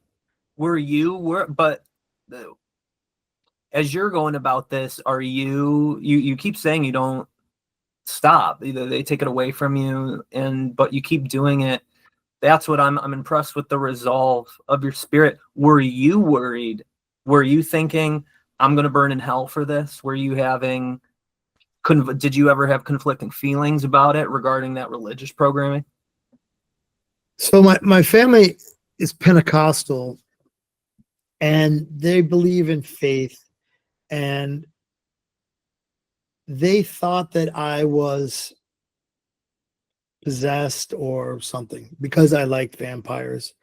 And I guess that because they kept sort of like reinforcing that thought, maybe I sort of accepted a little bit of that. I don't know. But I find the Bible also a fascinating read. I think that there's a lot of interesting things in there. And I would say this, it is, if you were to make a horror movie, I mean, the Bible would be a really great place to start. I mean, it's really brutal stuff, and most of it in there. I mean, it's no Terrifier, but it's You know, there's a lot of crazy fucking shit that goes on in the book. So that is appealing to me. That's extreme to me. The control aspect I don't like, but I'm interested in it. And probably the fact that I was, you know, labeled a heretic by my family members and loved ones made me investigate religion a little bit deeper, maybe, than I would have, or maybe I just would have anyways. But I initially, I would say, you know, your question about contrarianism, that probably applied to my interest in studying religious text, because I wanted to find, well, sort of, I wanted to find truth, but I also wanted to sort of find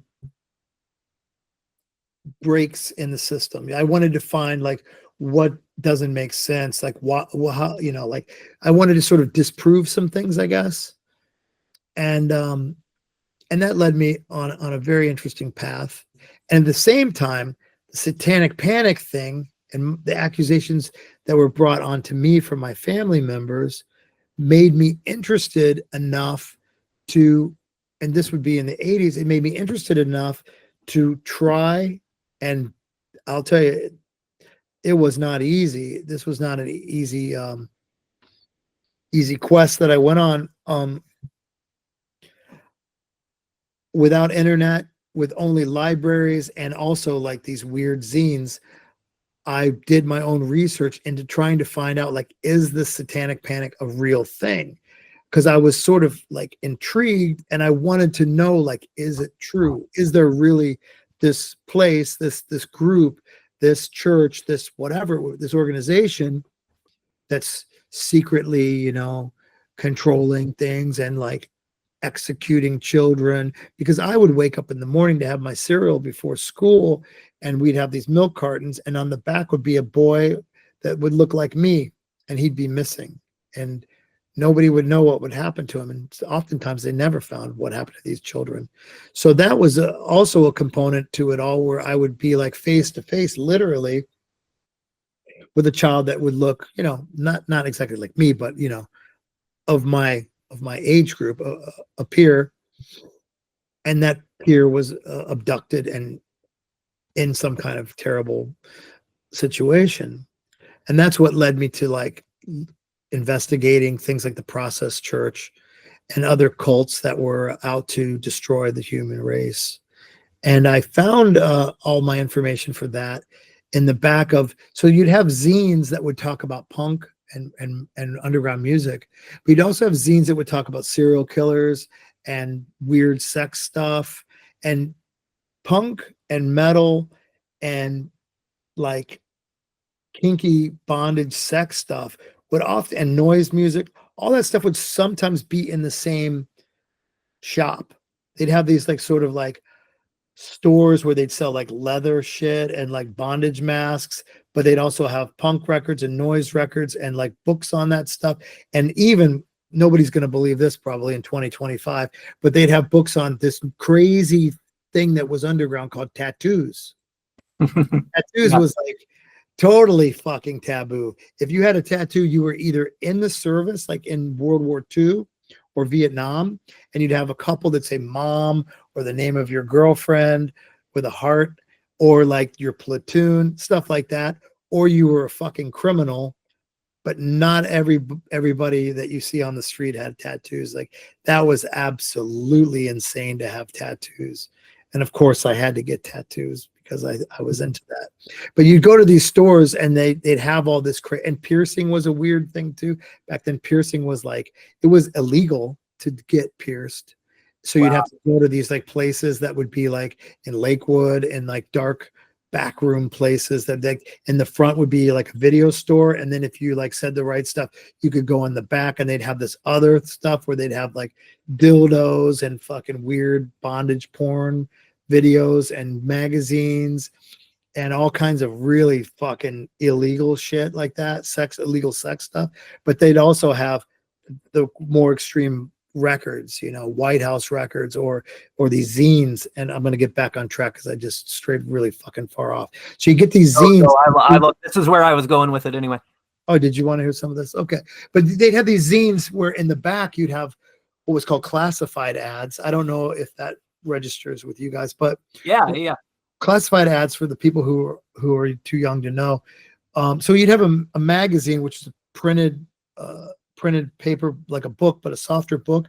And then it would have interviews with people, photos of people doing things or music things or whatever, tattoos, piercings, different things.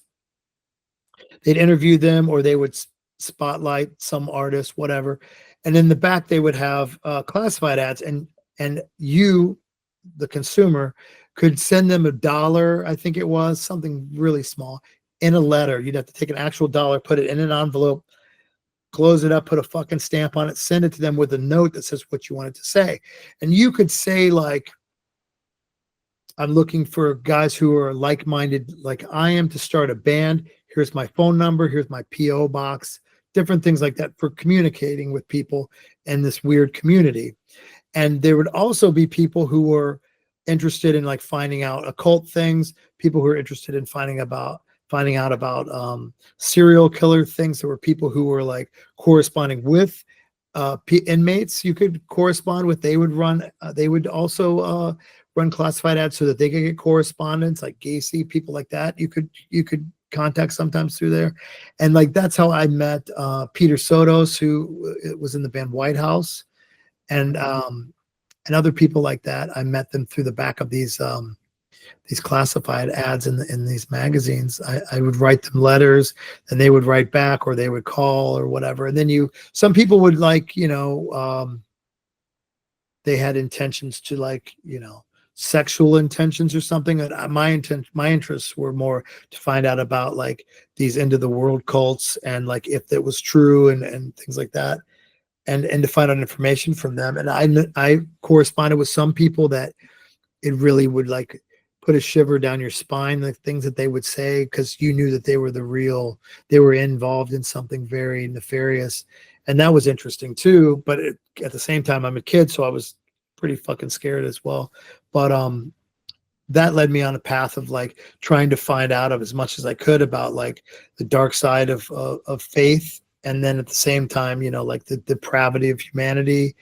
And of course, the Bible, you can find that obviously easily.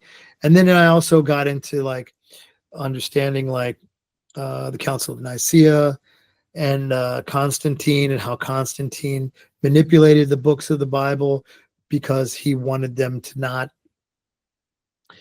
he wanted the people who followed this new faith that he was now approving for the Roman Empire to not question authority, because if you can question God, then you can question the emperor. And he didn't want that. So they had the Council of Nicaea fine-tune the Bible, and the Bible that everybody believes in now is a edited book by the Council of Nicaea. So it's not really even, it's altered, so it's not even accurate. So it's a bizarre thing that, people behave in the manners that they do of a book that's been contaminated by a Roman emperor's own intention. But I like that too. I mean, it's a complicated place in my mind, all of these books of faith and how I perceive them and how I interpret them, how I enjoy them. Absolutely. Another. It was a long fucking roller coaster of a story. I'm sorry. Oh no, we're going. Bonding, serial killers. Another, just to add to what you just said, another one of my favorite Jung quotes is the basic function of religion is to protect from a direct experience of God. Mm-hmm. Which is the same thing. It's middlemaning. They said we can't allow people to have direct communion with things beyond us because it destroys our hierarchical and our authority structures. Yeah. So Jung, he was a Gnostic, and Gnosticism, for people who don't know what that means out there, it's a form of Christianity. It's a more pure form, you might say. And the books that predate the Council of Nicaea tell a different story biblically. And like a simple fact. I mean, I guess the simplest way of explaining this is they even teach you prayer wrong. So I don't know if it's deliberate. I don't know if it was to take the wind from underneath your wings away from you. I don't really know. It seems like it was, though. It's a subject of serious debate, the intentionality versus non-intentionality. This is where you would get into conspiratorial versus non-conspiratorial, but regardless, the effect is the same. Go on with what you're saying. Well, it's power. So like if you have the power and you want to offer the power to the people, then you just gave up your power and now the people have the power. So everybody has power. So, nobody has power. They want to control the power because that's how they can maintain the power. So with prayer, what you're supposed to, in prayer is, it's quantum physics. When you're visualizing something to manifest it, you want to visualize something in the most positive way you can. And the best example would be you have a loved one who's right now sick in the hospital.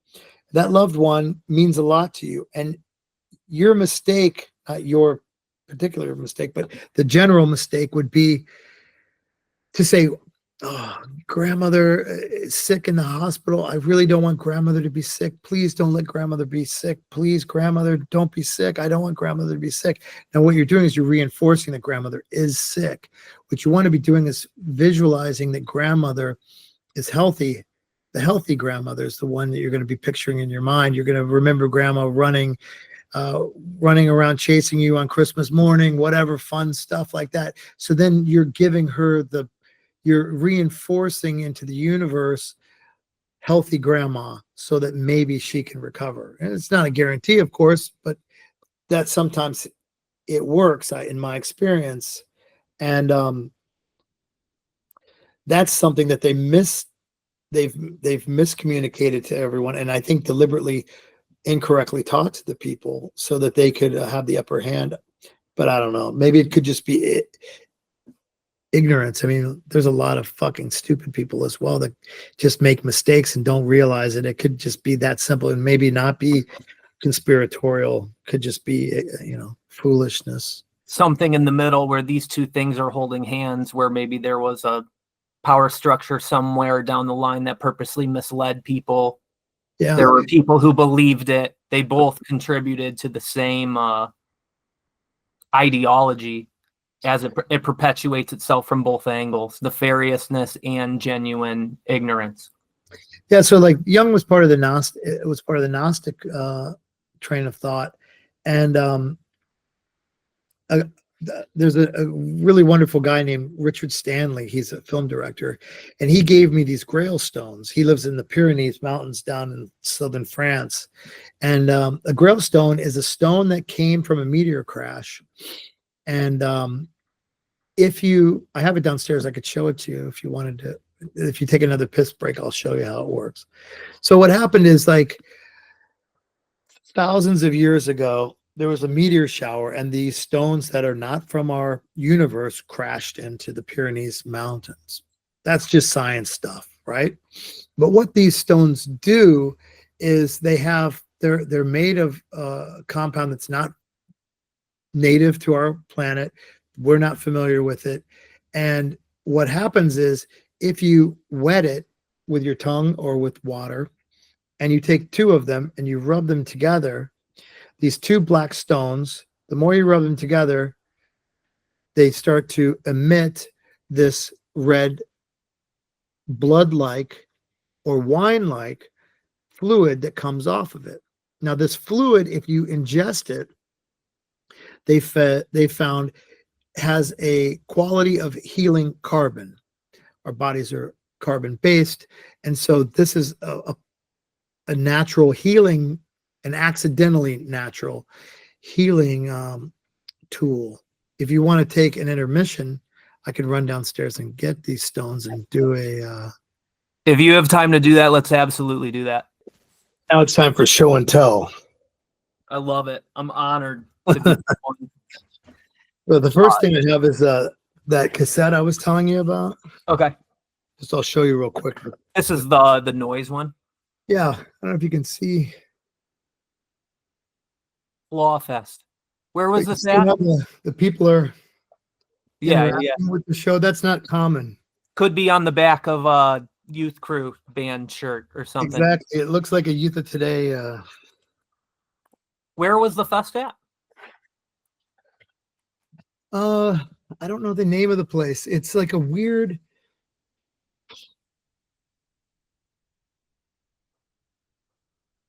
I think it's off of Lake.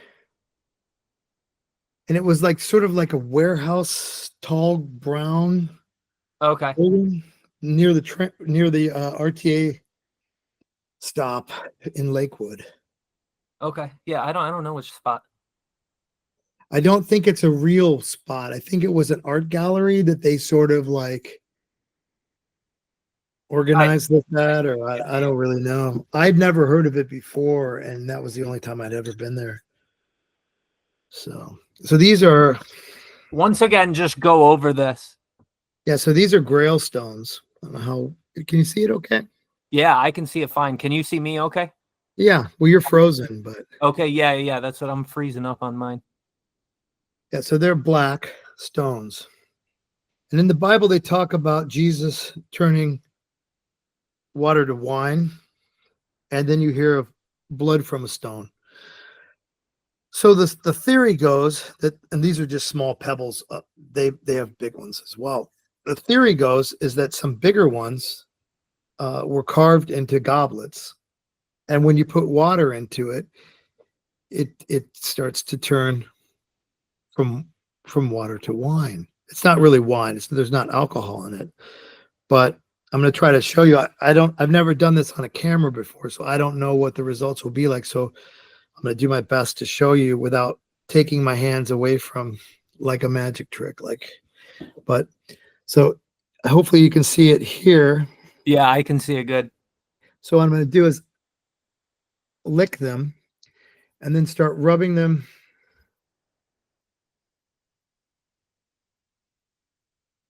And I don't know if you're going to be able to see that or not. Can you see the red on there? Yeah, you can. It's not super great quality, but you can totally see it. More than. I don't know if you can see that. Yeah, I can totally see it. So if you can see that, so that liquid, you lick it and it has that metallic taste that when you have you cut your hand up, damn it. Mm-hmm. And then you suck it, it has that kind of metallic taste. These have that too. So anyways, these are Grail stones, and people suspect that this was the stones that they used to make the Holy Grail. And just one more time, this was from a meteorite that crashed into the Pyrenees Mountains. Yeah, and the director Richard Stanley gave them to me. That's cool as fuck, man. He's a great guy, yeah.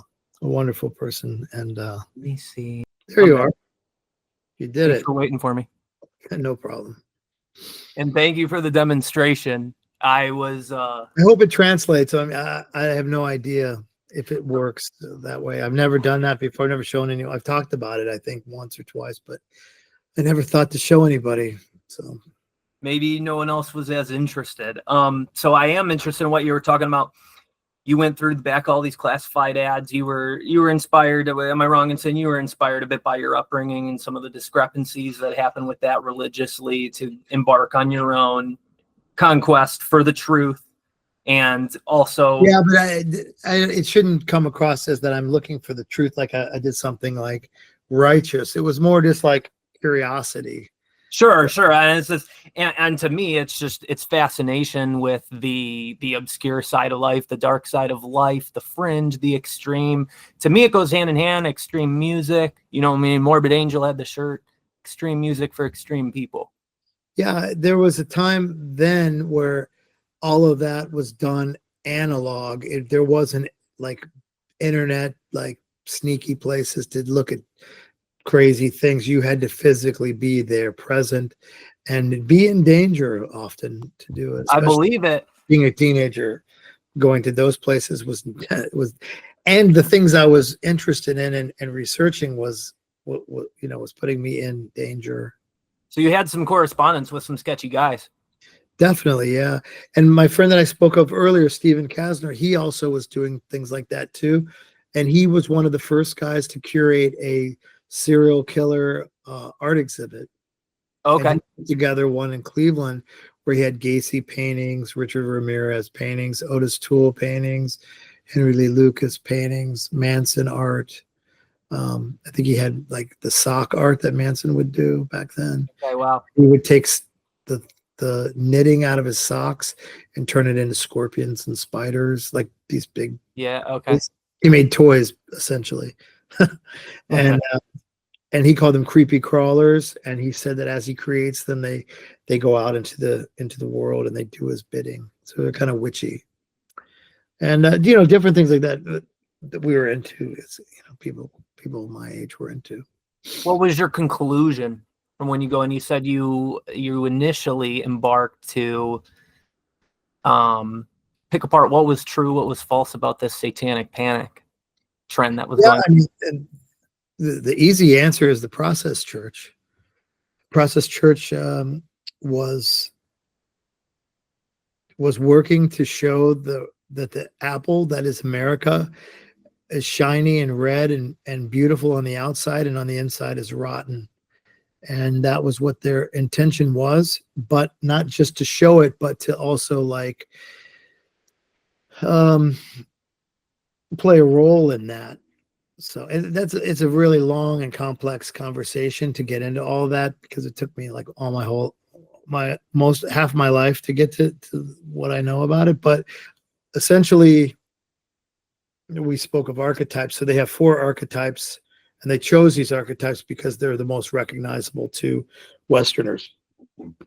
You have Jehovah, you have Satan, you have Christ, and you have Lucifer. And Lucifer and Christ are, according to their to their philosophy, represent sort of like a almost brothers in a way, where Christ is a loving, forgiving kind of character, and Lucifer is something of a Loki in a way, like a playful, hedonistic character. Jehovah is a angry grandpa who is ridiculing you for doing everything wrong, and yelling at the kids to get off his lawn, that kind of a person. Yeah. Satan is destruction.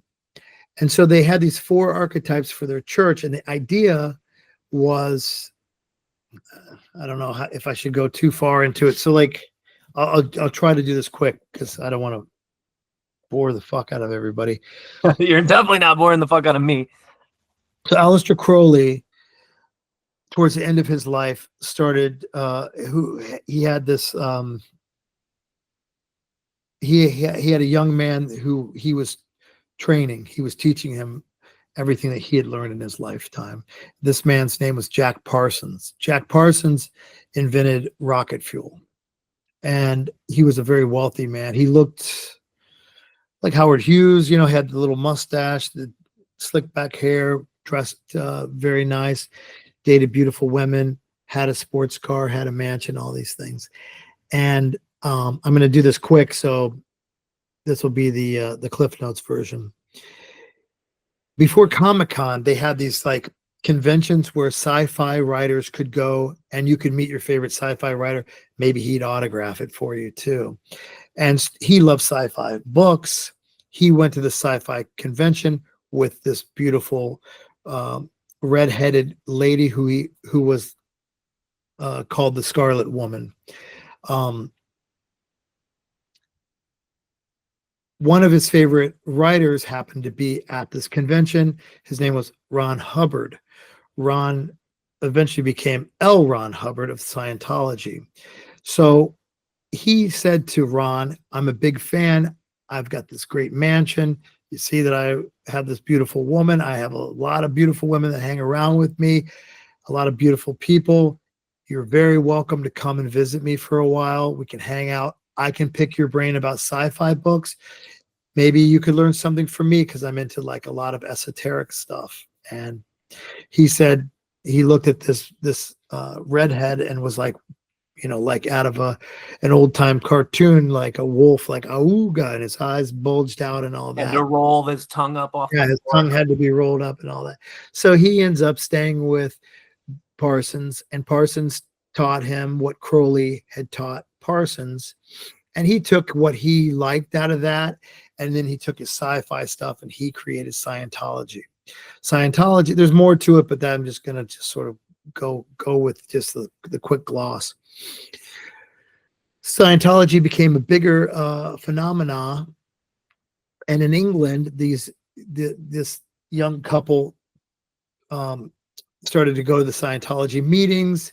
They felt, again, this is something I kind of like, and in a way, like what we talked about with music. I like this music, I like this music, I like this music, but it's not perfect. I'm going to change it and make it mine. So that's what Hubbard did with Crowley's teachings and Jack's teachings.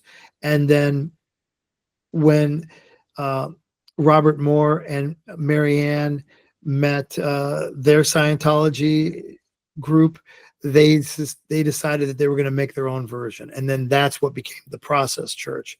And there's a lot of things involved in it, but basically those 4 archetypes I mentioned before, the one that's important, the only one that really makes them stand out and differentiate from the rest of practicing religions of the late 1960s, was the Satan component. And this is not LaVey's Satan.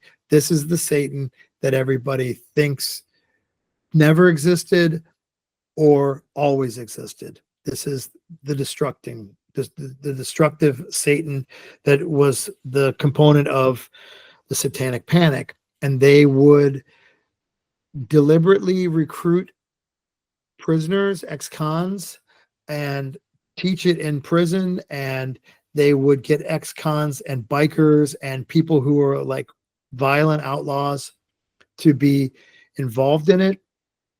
They had funding. They would get these people to like, who were already going to do something nasty, and they would teach them how to get away with things. They would say, like before people knew these things, like how to not have fingerprints on things, how to not get caught, how to go into a town, what to do if you're traveling into town, show up, go. First thing you do is you go to the church. You ask the church. You say you welcome yourself.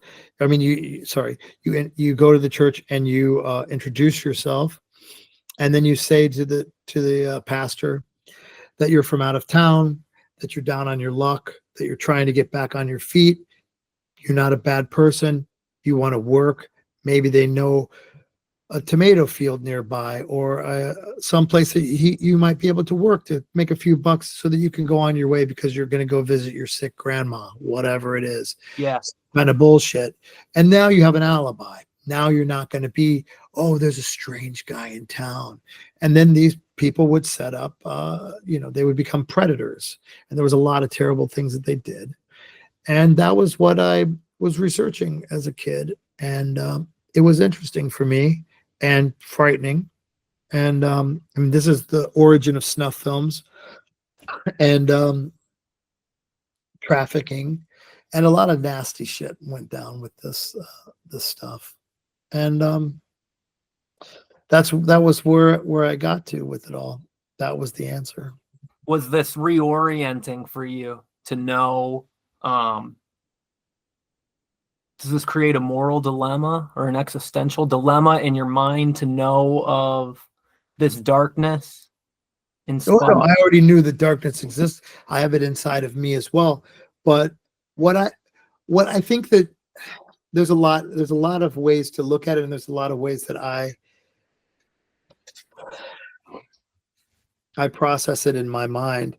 So one of the things that I often try to find when I'm searching through historical figures is I'm trying to find a character who acted on behalf of evil, not a person who was put into a difficult situation and then said, I'm going to make the hard choice. I don't want to do it, but I have to do it for my people, for my nation, for my tribe, for my religion, for my whatever it is. You know, that's not the same thing.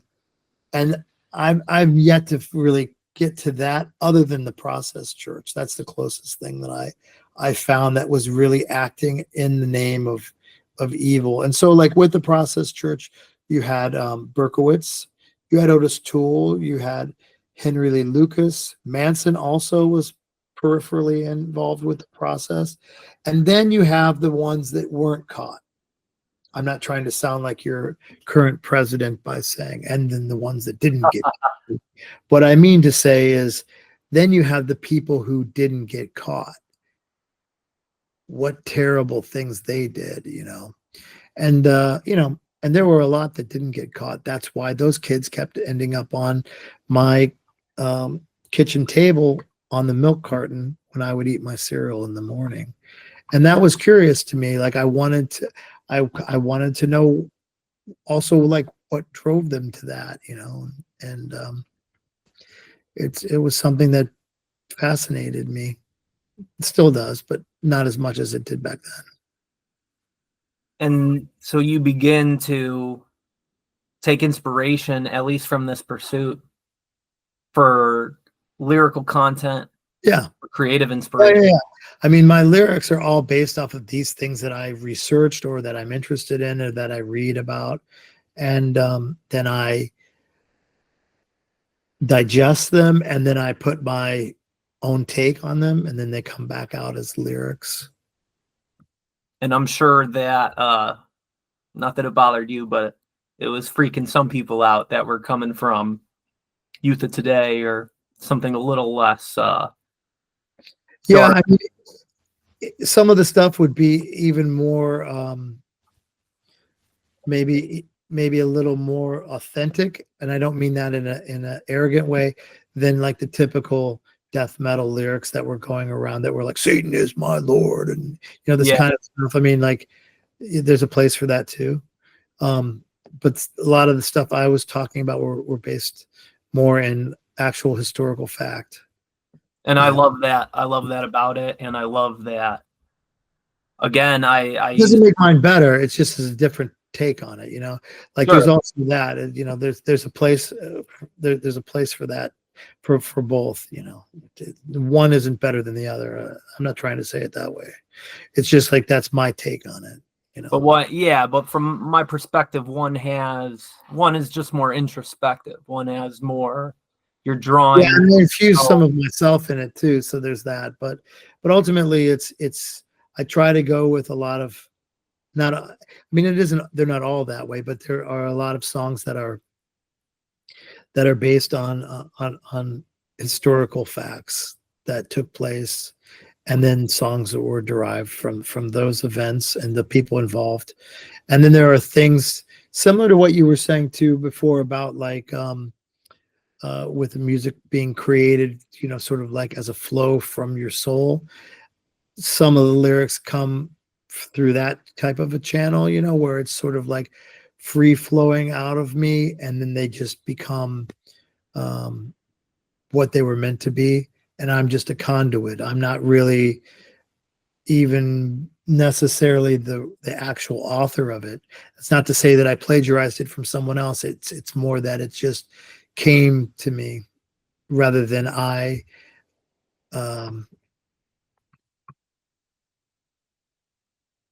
crafted it, you know, from having a lexicon of specific words.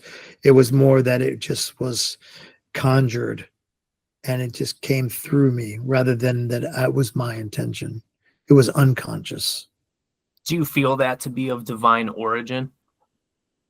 Divine, not necessarily, but definitely something ethereal, something that wasn't from me, something that might be. I have a lot of different ways of looking at spirituality, and I don't have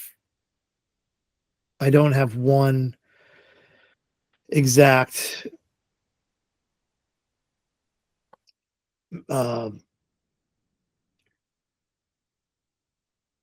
structure for it. It depends on the situation. It also depends on the moment. So certain things but there is something that holds it all together in my mind. Now, whether my mind is fractured or not, that remains to be seen. But there is a way that I understand what I experience, and I understand what I create, and I understand the epiphanies that I have, and some originate from my experience and from my thoughts and from my investment in time and working out things, like philosophical things or spiritual things. And then there are other moments where, as you mentioned before, like shamanistic, there's other moments where they sort of just come through me, and that I don't have any real control over them. It's just sort of almost automatic writing.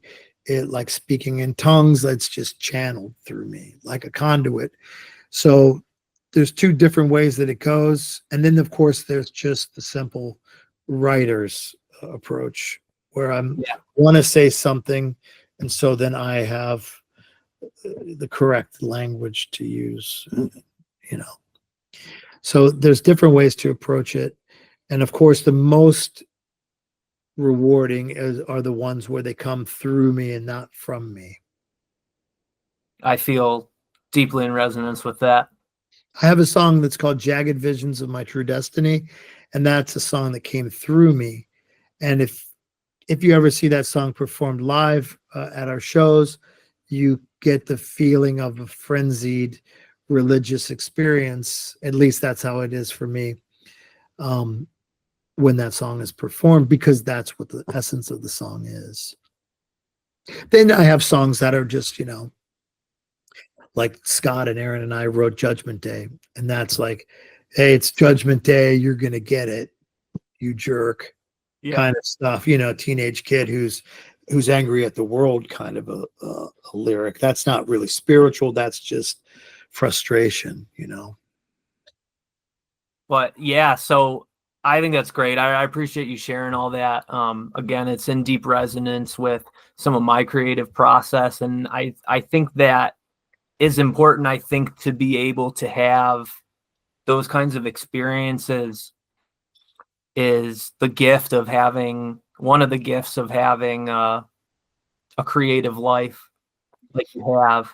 Yeah, but the one thing I would like to maybe share with your listeners is that this is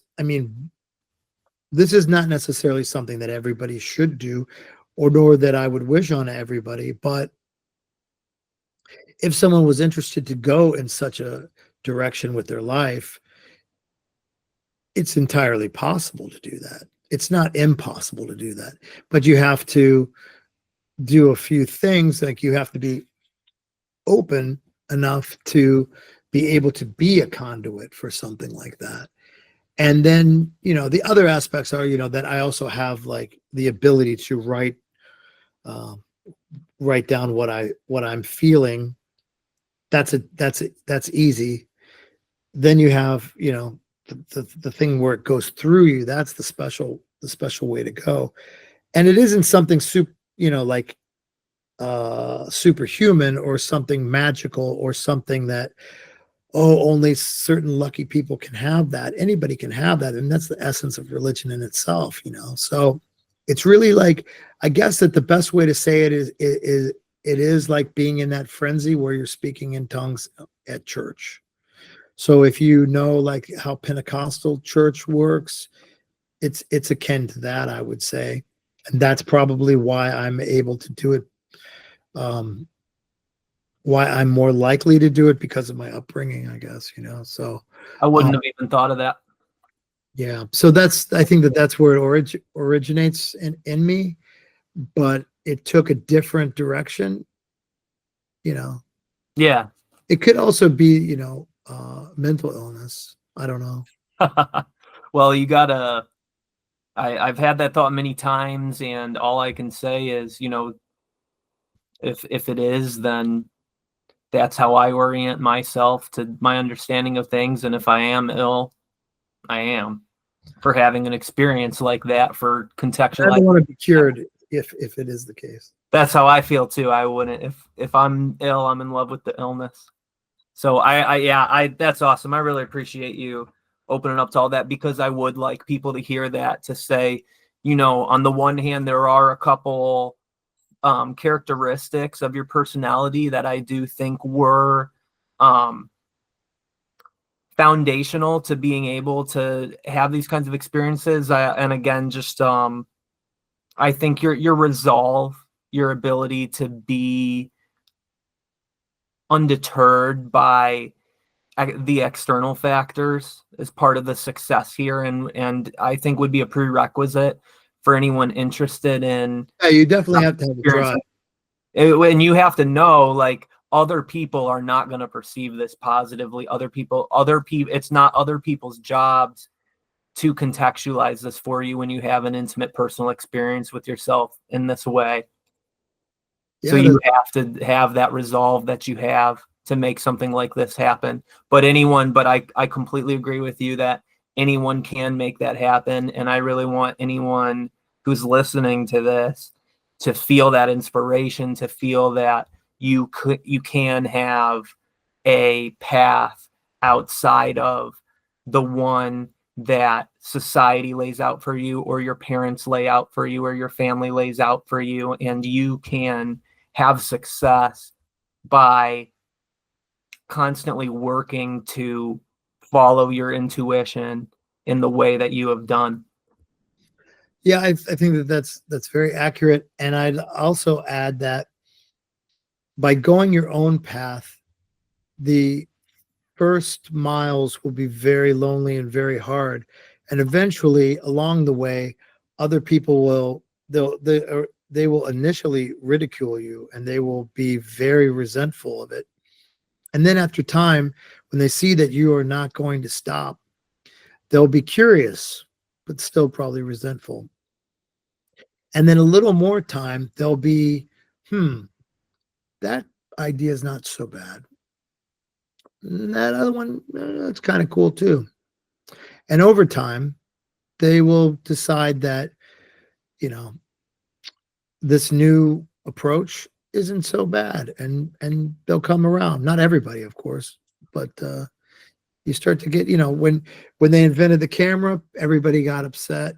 Now drawing's obsolete. And when they invented the television, they got upset because now the camera is obsolete, and on and on and on.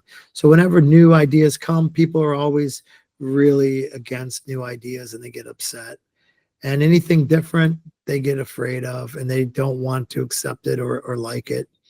And it's now, in this time, in this age, where everybody has what could have been the freest device in the world in their pocket, ended up enslaving most of the people.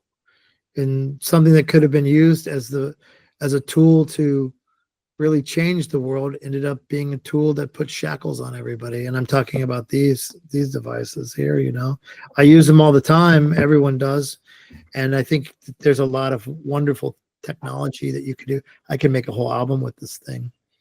But at the same time, the people who run these apps, they have an agenda, and you can see it on everywhere if you look, and you have to be careful of that, because to be a free thinker is a very endangered idea. So you want to try to be a free thinker if you have the opportunity, if that interests you, because following everybody else, that gets old and boring, and nobody really wants to be a slave, do they? I would hope not.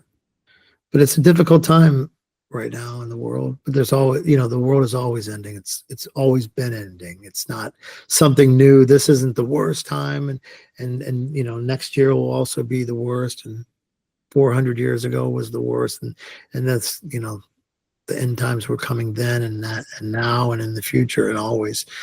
It's just more like you have to be true to yourself and do whatever it is that you want to do, because your life is fleeting. I'm 54 years old as of a couple of days ago. And yesterday I was 21. It goes that fast. Yesterday I was putting out my first records. I was going on tour for the first time. I never thought about the future. I still don't, but it goes fast. And if you squander it by following everybody else, and you get to that moment, and that moment will come, and it'll come faster than you fucking think, where it's at the end, you really want to put all your chips on somebody else? I mean, that's no way to live. At least that's the way I look at it.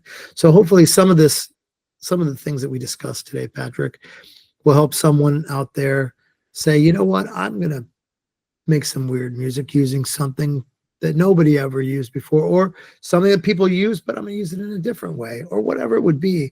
But then they're going to have a good time, and they're going to be able to express themselves and share how they feel, and share that with the world. And even if two people or one person, or that one person being you, yourself, appreciate it, then that's all that really matters, because it's important. And it's important to leave a mark, even if it's a mark that's like the mark, a shit stain of a mark, still is a mark. But it's important to leave some kind of something behind that you were here.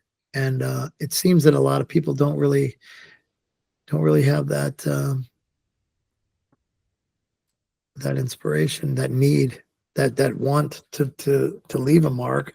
I see a lot of people sort of just like meandering through life and following what other people tell them to do. And it's, I feel bad for those people. I'm lucky to be able to do what I do, but at the same time, I'm persecuted often for it as well. And that's okay. I would never trade it.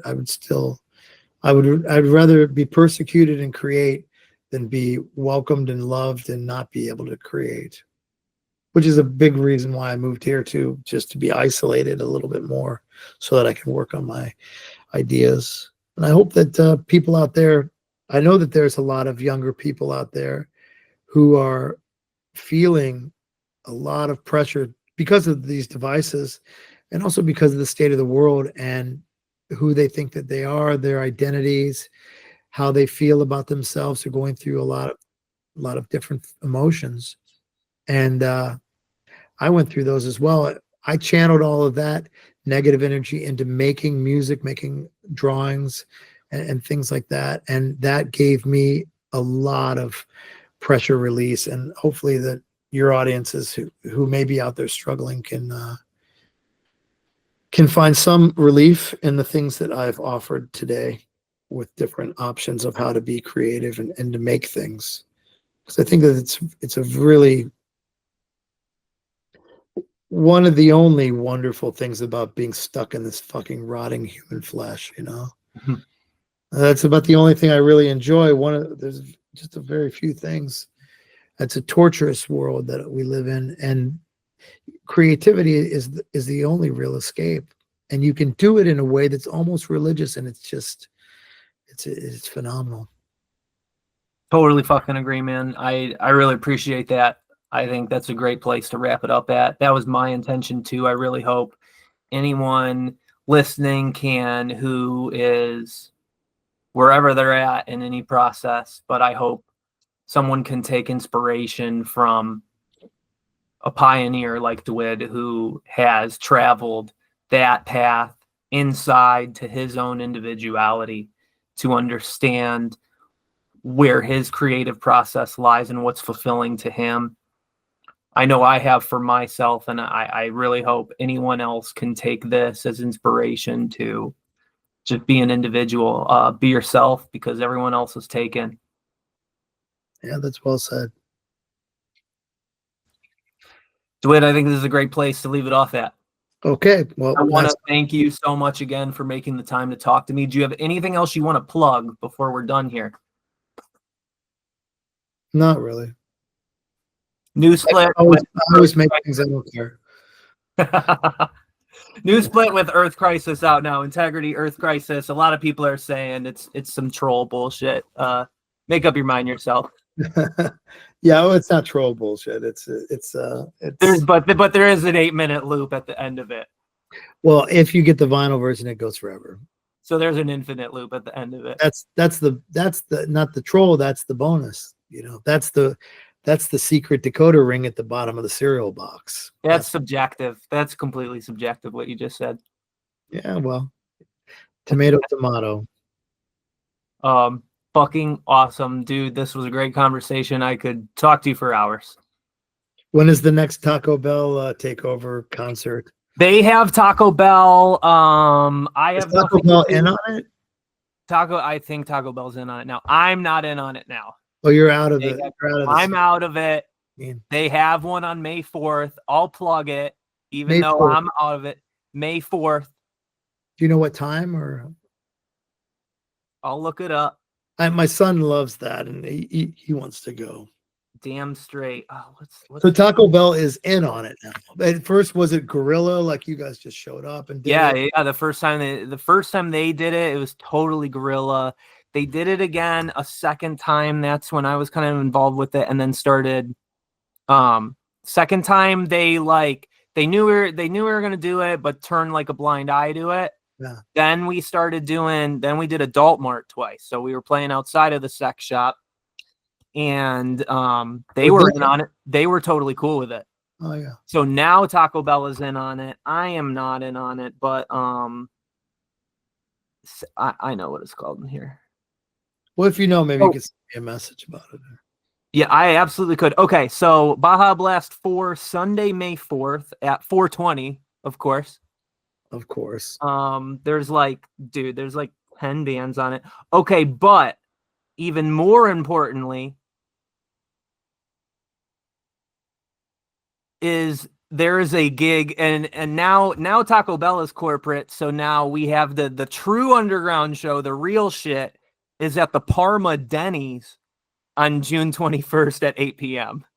So definitely outside or inside? Outside of the Denny's. In the Parma Denny's parking lot, June 21st, 8 p.m., 6 bands. Go there. I will send you. I can send you. This is what I want to plug. You're asking. Yeah. I'll send you both of these. So you're restaurants that have a mosh pit. That's what I'm plugging today, and I'm not even involved in them. Yeah, I'm just a fan from another continent. I won't be there. I won't even be the continent. But I'll be at Denny's. I'll be at Denny's. I'll be filming at Denny's. I'll make sure we do that. They can have Taco Bell. Taco Bell's corporate at this point. Well, I think it's wonderful that those events happen. I do too. I think it's great that people have really stepped up, especially after COVID and everything. People really stepped up to make shows happen on their own, and they have a better understanding of how to go about that outside of the regular channels. So DIY or DIE. Yeah. I like that. Damn straight. Dwid, thank you very much. My pleasure, Patrick. Thank you, man. Absolutely. What now? Belgian fries, waffles? No. It's 10:40. I'll probably just work on I have to answer some people's emails, and I have to put together a tape. I performed PSYWARFARE performed in Amsterdam right around Christmas, and I just got the audio recording earlier today, and I have to design the cover and then turn it in. Actually, I'm having it printed in pressed in A to Z on Brook Park Road. Dude, they're out of business, are they not? Nope, they're still in business. As of right, you've talked to them. Yeah, I have a tape there right now. I'm having another one, unless they went out of business today. No, it was last year. They must have reopened it or something. I went in a year ago and they go, dude, we're going out of business for the first time in 35 years. The guy, Dwayne, fell in love with some girl. They must have sold it. It's still he bad. must have changed his plans, or he got catfished. Yeah, he probably got catfished. Ask Dwayne. He used to do tapes for us like back in like fucking in the 80s. Dude, I know. I mean, I went to him. I started going in 2011. I started going, so I know they've been around for forever. So how old is Dwayne then? He must be like fucking 80 or something. he can't be that old. I think he's like your age-ish. I'm 54. They weren't my age when I went there. They were like fucking, or maybe his dad. I think there's another guy ahead of Dwayne. Oh, okay. But I'll ask him. I'll say, Dwayne, did you get catfished? Because you told me you were leaving and moving with some girl.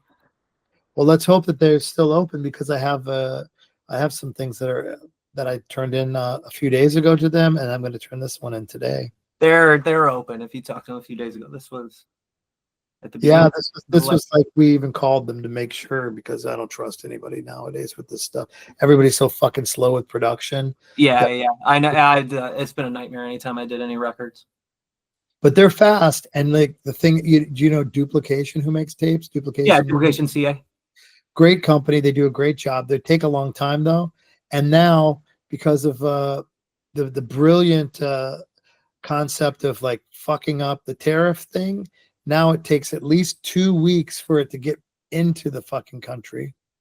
So I can't really use them anymore because of that tariff nonsense. Come on, dude.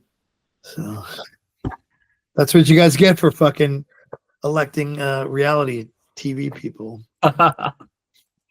Just joking. But yeah, it's a pain in the ass because the tapes can't come in, and I don't think I'm going to be able to work with them anymore. And what's really concerning the most is now they also have a tariff against Europe. So all vinyl records, that the really good ones, they're all made in Czech. Yeah, that's all the ones I've gotten are from Czech. Even if you go to Pirates Press or the other A to Z, not the Brook Park one, there's another one called A to Z. Yeah. There's Solid Merch. All those guys, they all outsource it to Czech. They're just brokers. They don't really have. They have like a fucking probably a 1-room office, and they're like, yeah, we're doing all. They're not doing anything. It's like all done in Czech. They're just facilitating. So that's gonna be fucked up. You're not gonna be able to get records in anymore because of that problem, and all the local plants fucking suck, charge too much, have crappy quality vinyl. They're not beautiful, with all the splattery shit, people like that. Those where it looks like candy and all, Yeah. Wacky stuff. I think that there's some rough roads ahead for that, which is terrible because fucking Adele and all these assholes like clogged it up when they were making Taylor Swift records and Adele records during COVID that nobody played even once. Like not one of those fucking people were playing that shit. Like Swifty 12-year-old girls are like, I'm gonna put it on the turntable. They don't have a fucking turntable. I see them at Walmart. I see the Taylor Swift records and everything. That stuck. That made all kinds of records like way delayed. Mine included. I really had them say, we can't do your record because we're doing Adele and she wants to do like gazillion copies. Whatever. Yeah. And I'm like, are you fucking out of your mind, dude? No one's going to play that shit. They're like, yeah, this is a fucking bread and butter though, Fuckers. Well, Donald Trump, if you're listening, stop the madness with the DIY music tariffs. Well, the good thing is that I heard today, he was talking with one of his advisors about taking away the guns. So it's pretty nice to see like all these things start to unravel, and we'll see how those people react to that. That'll be interesting. Absolutely. Well, Dwid, like dropping the floor right out of his thing. Yeah. Have a good rest of your night. Thank you again for taking the time to talk. We will talk again. I very much appreciate it. Of course. And have a good talk with Steve Makita tomorrow. He's a fantastic guy. I will, and I'll absolutely hit you up next time we're at the Ghent Castle. Yeah, please. Whether you respond or not, I don't know, but I will punish you. The castle is about 6 stops from my house on the tram, and my house is almost on the tram line. So okay, we had a lot of fun going. I mean, it was. You know what you missed out though is that if you would take a couple more, if you would have got on that tram that's in front of the castle, and you went a couple stops out of the town, there's this giant, crazy, insane, crazy. There's an insane asylum, and it looks like it's out of a horror movie. It's a big, dark, menacing insane asylum, and inside, and it's active, and there's fucking insane people in there. But there's one wing of it that is a art museum that's based on art of the insane, and it was originally music thing, and then it sort of like started to evolve, and now it's like a big thing, and it's like the most amazing, one of the most amazing museums in all of Europe, in my opinion, at least. Do you have any submissions? No, I never tried to. I with my art, I just sort of keep it a little more low key. I never really pursue it. I just like my music, I kind of have this like feeling that it's a little bit too rough for the rest of the world. So I keep it a bit closer to my own personal chest rather than like take it to the next level. Although my music is now on Relapse, which is a subsidiary of Sony. So that's kind of strange and bizarre that my stuff would be on. Not that I'm against it. I'm not like a crust punk that would cry about that. I'm just saying, like, I think that it's really nuts that, and also with my friend Aaron, who I mentioned earlier, he's also 54, and his birthday was a couple weeks ago. This guy, he's a school teacher, but this year he has 3 records coming out on Relapse. 54 years old, that's not really common, He takes it in stride, but I'm like, dude, that's something to be like pretty proud of, because like, most people aren't around making this kind of music at this age, and you're just sort of, and he has a couple new bands, and they're both like, getting attention, which is great. He's a really talented guy. You should consider doing an interview with him. I absolutely would, if there's any way you could connect us. Yeah. How long does it take you to put an episode out? This one only has the one angle, so you don't have to do like. I know I don't have to do the editing. I'll put this out. I'll probably put Steve's out first. I was supposed to do him yesterday. I'll have it out in a week or 2. Yeah, whenever you have it out, I can show him mine, and then he can see that it's, a friendly environment, because the Tony thing's going to scare him off a little bit. So yeah. And I appreciate you putting Makita between me and Tony, because I don't want to be next to him. I figured that was the case. I was like, and Steve was originally first. I didn't want it. Ended with that guy, Yeah, that's hilarious. Well, cool. And I'll touch base with Rob too. Yeah, I think that might be an interesting thing for you to get resolved. For your thing. Your problem with that venue. Oh yeah. Yeah. We'll, but very cool. All right. I will talk to you later. All right, man. Good to see you, Patrick. Thank you for the interview. Thank you. Have a good one.